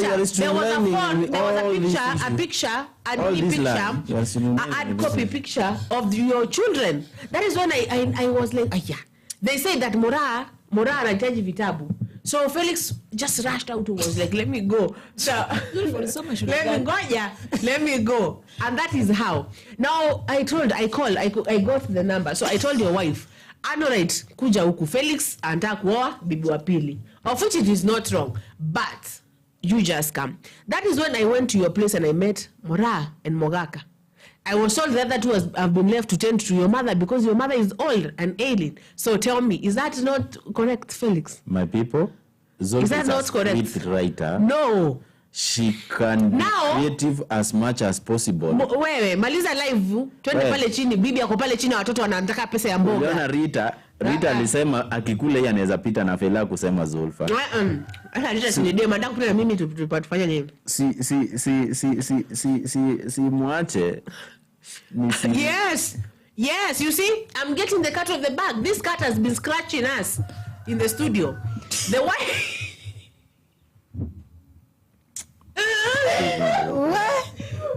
now, the receptionist, the way I'm a text TV, please tell Felix that the wife and the 2 kids are here.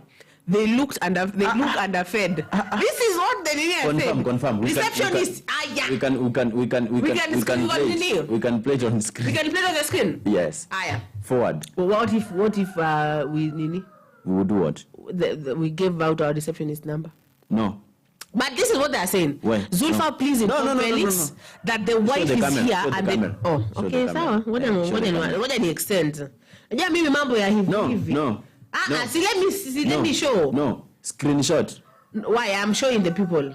No, screenshot. We can show people. No, why should I screenshot? That is the message. Now...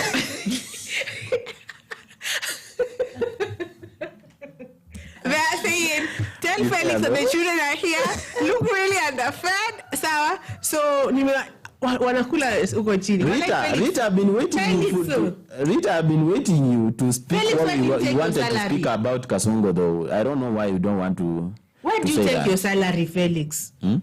If you're, and I saw Mogaka should be taken to the hospital. Akona mashilingi.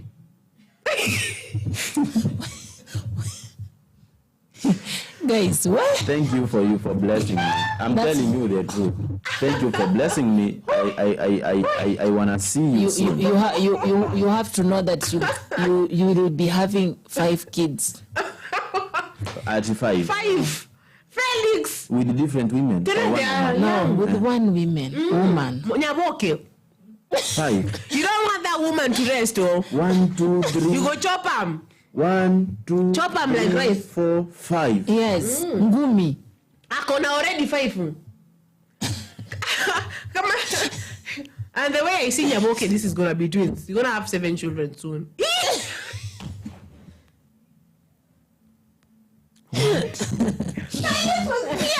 Are you revenging because of the rabbits? Oh my God, it deserved the world. Of course, now because of the rabbits. I saw Nyaboke. Nyaboke was wearing. Yes. I looked at Nyaboke and I was like, how Felix is wearing those blazers, you know, very expensive. Anaenda huko Sarit Center ananunua blazer ya kama 20,000. Na bibi yake sasa hiyo tuta ni lile tuta.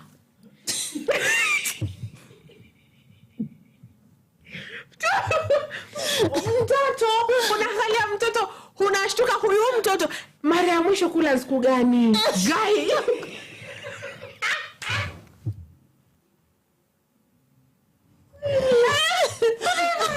I'm like, what? Felix. You know, I looked at that woman. I was like, woman to woman, run. She's like, why am I going to run with 4 children? And another one now. And she's just there like, you know. Yeah, like. And Felix is there. I'm like, Felix, calm down. This is your wife. You'll be married with 4 children. Felix said,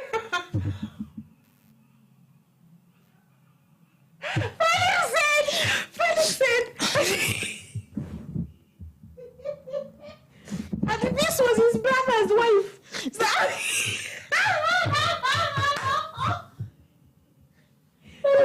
Why? oh my God. I think this was his brother's wife, apparently. And traditionally, when the brother dies, he must marry. He must marry. Felix. And when you married, she did have a child. 4 in the span of 4 years. Guys,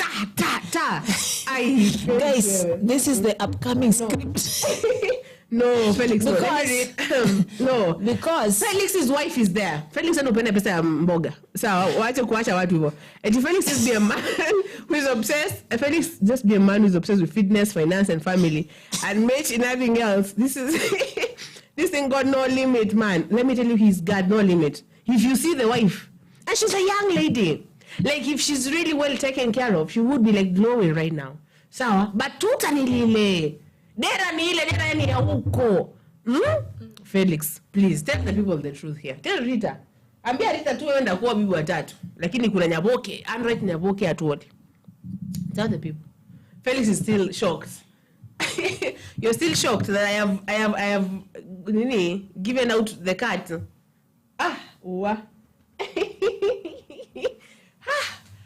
hizo ni rabbits ulikula zinafanya kazi. Na anajua alichukua rabbits. Nasikia Nyaboke akiniambia rabbits amezifunga huko nyumbani. Ziko someone brought rabbits for Zulfa, but he took them to Anorite. Anaambia Anorite mkikule msikia njaa mkule. So, Felix. Felix. Say your name and go give tea to your family. They are there underfed. Upeleke Mogaka tibiwe hizo ringworms. Wow. I know I'm a side doctor.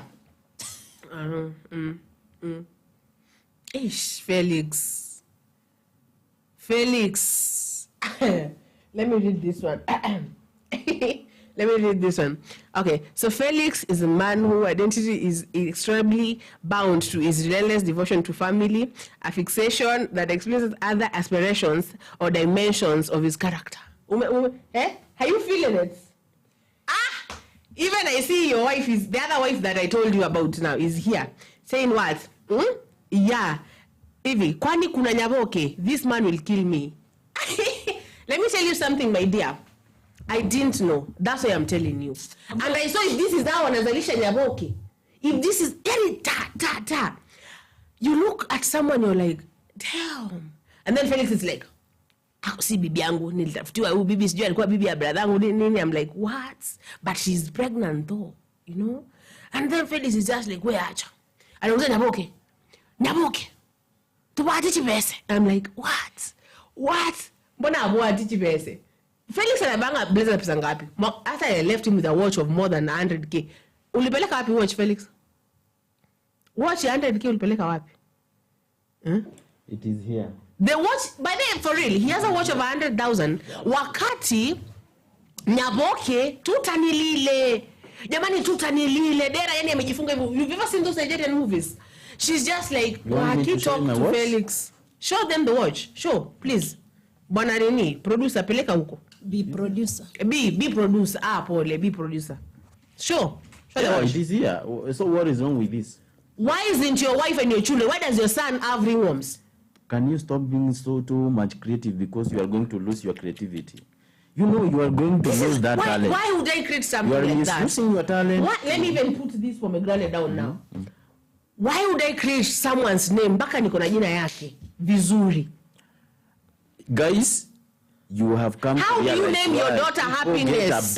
No. How do you name your daughter Happiness Mora? Happiness Mora, and she's not happy. I looked at Mora and I was like, this girl is not happy. Na mangalia hapa Kevin Mogaka. Kevin is just there like, auntie. Wacha kwanza. You know? It is not fair. Wacha kwanza. Unajua like it is not fair to your people out here. Felix. Felix, wacha. Nambua, bring in some sugar to Tilda, bring the sugar. Tell them about Sulimona Nyaboke. Ulimona, such a beautiful girl. I'm gonna say she's like 23 years with 4 children of Felix. 4. Tilda, like seriously? Tilda, give it to them. Don't even remove anything.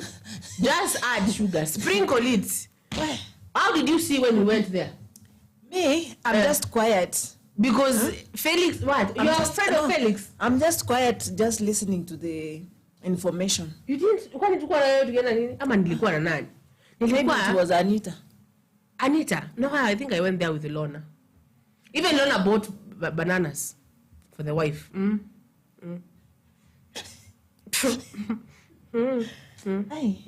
Please. It's not good. If this is marriage, it scares me. And Felix is a young person. Just say your name, we finish. Just say we finish. You go give out food. Oh. Zulfa, you can do that to me? So is that what you, okay, is that all what you have to me? You want me to say the rest? You want me to say the rest? You want me to say the rest, and the rest is worse than what I've said here? Just finish before I say the rest. Just finish before I say the rest.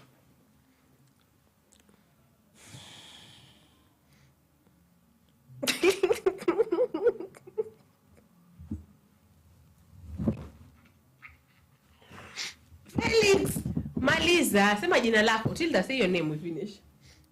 Felix is just there. Like, did Zulfa just say everything? Did Zulfa, I want you guys to be safe. Don't smile at this man, no. And Nyaboke now is willing to do anything. Nyaboke was like, but Mimi, I'm not going anywhere with 4 children. And the 5th one is inside me. 7 months pregnant. I'm organizing baby shower. Will you allow me to talk to Koesh? Talk to Koesh. Koesh, I really appreciate you at some point, because there are some of the information you could share that was totally educative, and at some point I was very happy. I wish somebody could read that statement where you are trying to display. Okay, you brought up a picture that could recognize what people really think women should do.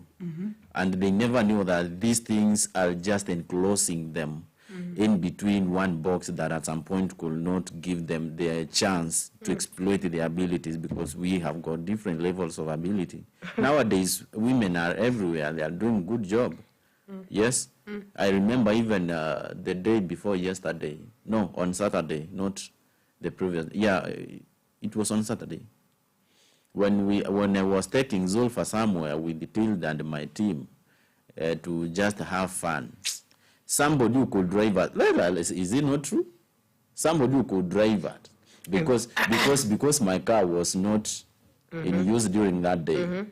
Was that person not a woman? Yeah, it was a woman. She was a woman. Why can't we empower them?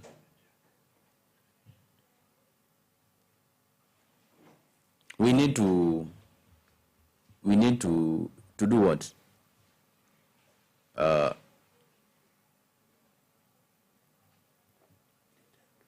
So you are the one who took us. Alafu, you know, Nyaboke was still there. We left Nyaboke kwa gate. I just feel so sad for Nyaboke. So, I'm trying to say that let us try to empower women, because I believe, just as I believe that women do really have some levels of ability that could be so, not could be, that are so beneficial to human life in general.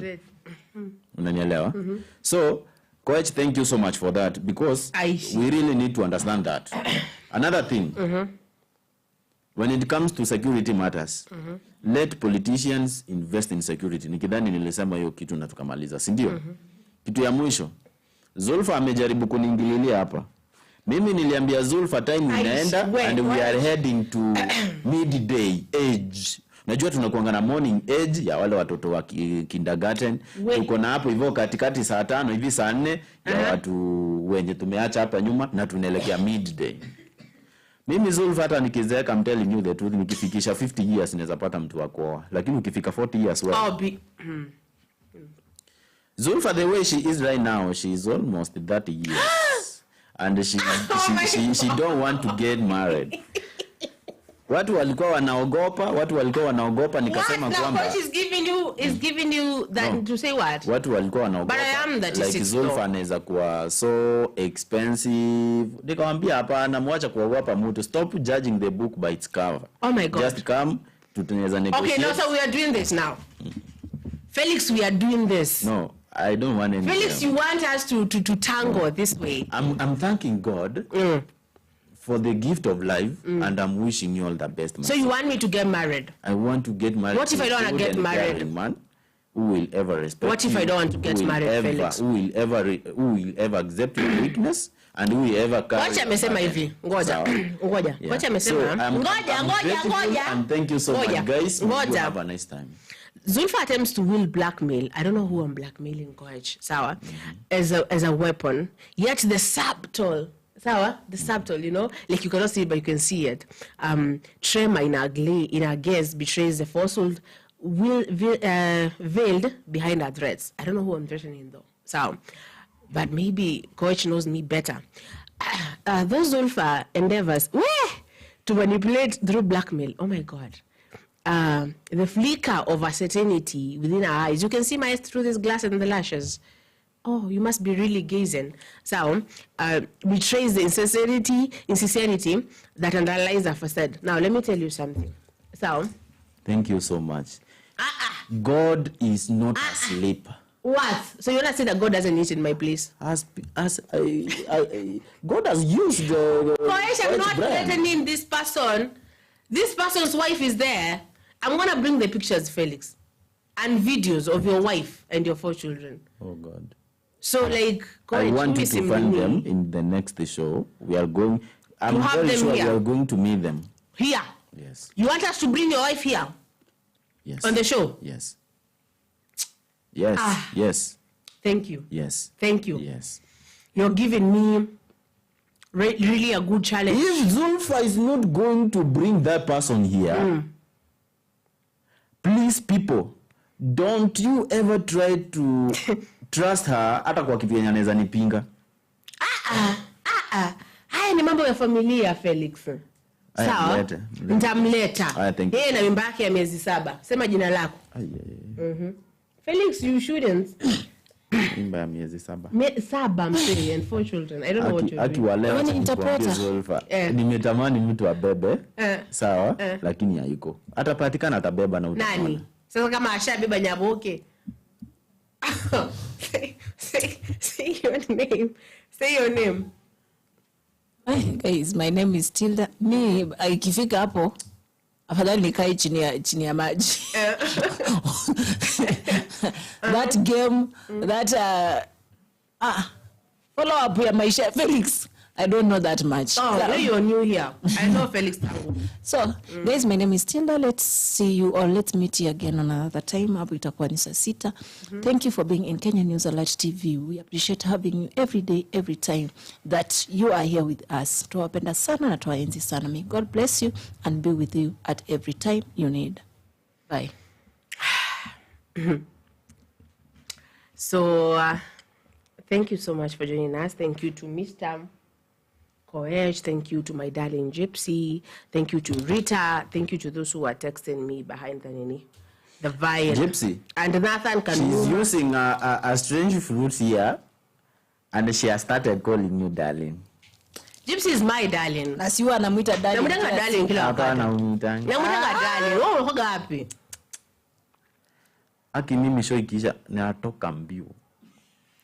Is this person serious though? Natoka mbio. Acha mimi nisimamie kwa mlango. So kwa mlango tutamfungia hapa ndani. You're not safe now. Now, thank you so much. So Koech, you said that those are umesema alisema hizo ndo nini? Hizo ndo what we are required to do ama what the society says that we should do. The society. Not him. Okay. The society. The society. Okay, sawa. Then we are blaming the society all along. Sawa?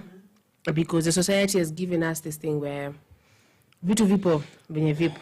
Sawa? Mimi najua nasikia koja kusema it's relentless devotion to family.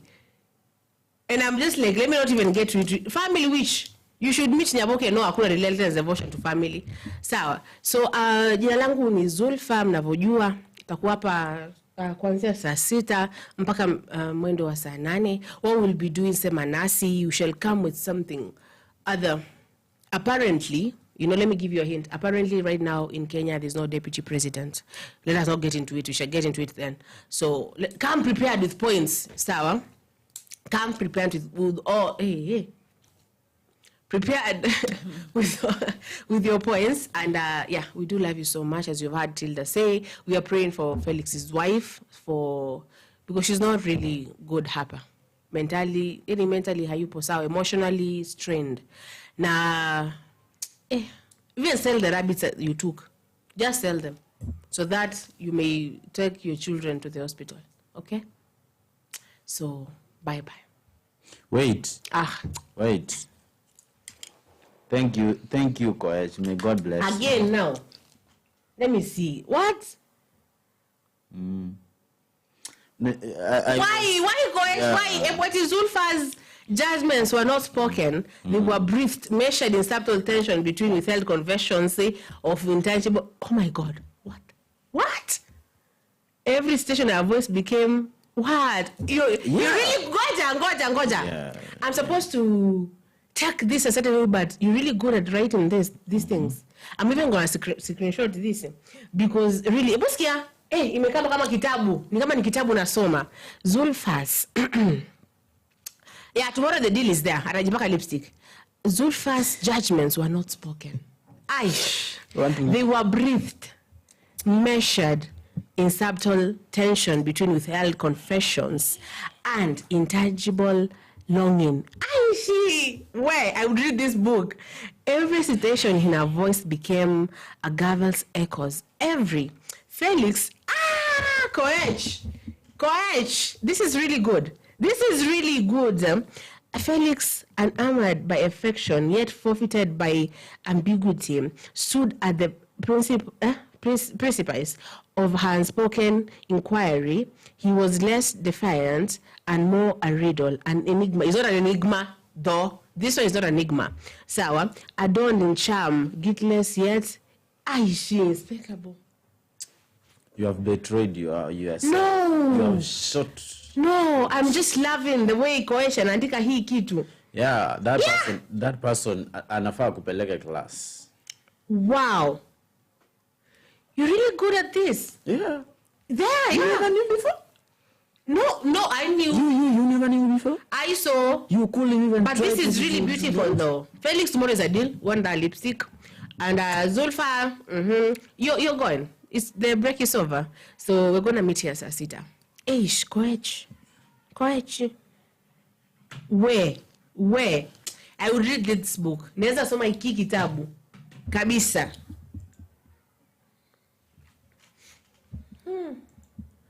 Thank you so much, guys. This is Plains and Felix. And I really appreciate you guys for joining us.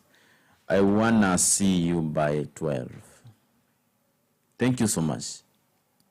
Bye. Your story ya Zulfa ilikuwa ya jaba. Hamna jaba. But haina shida. Nila alikuwa ameona kuna mtu alikuwa amekuja hapa akataka kuchoma.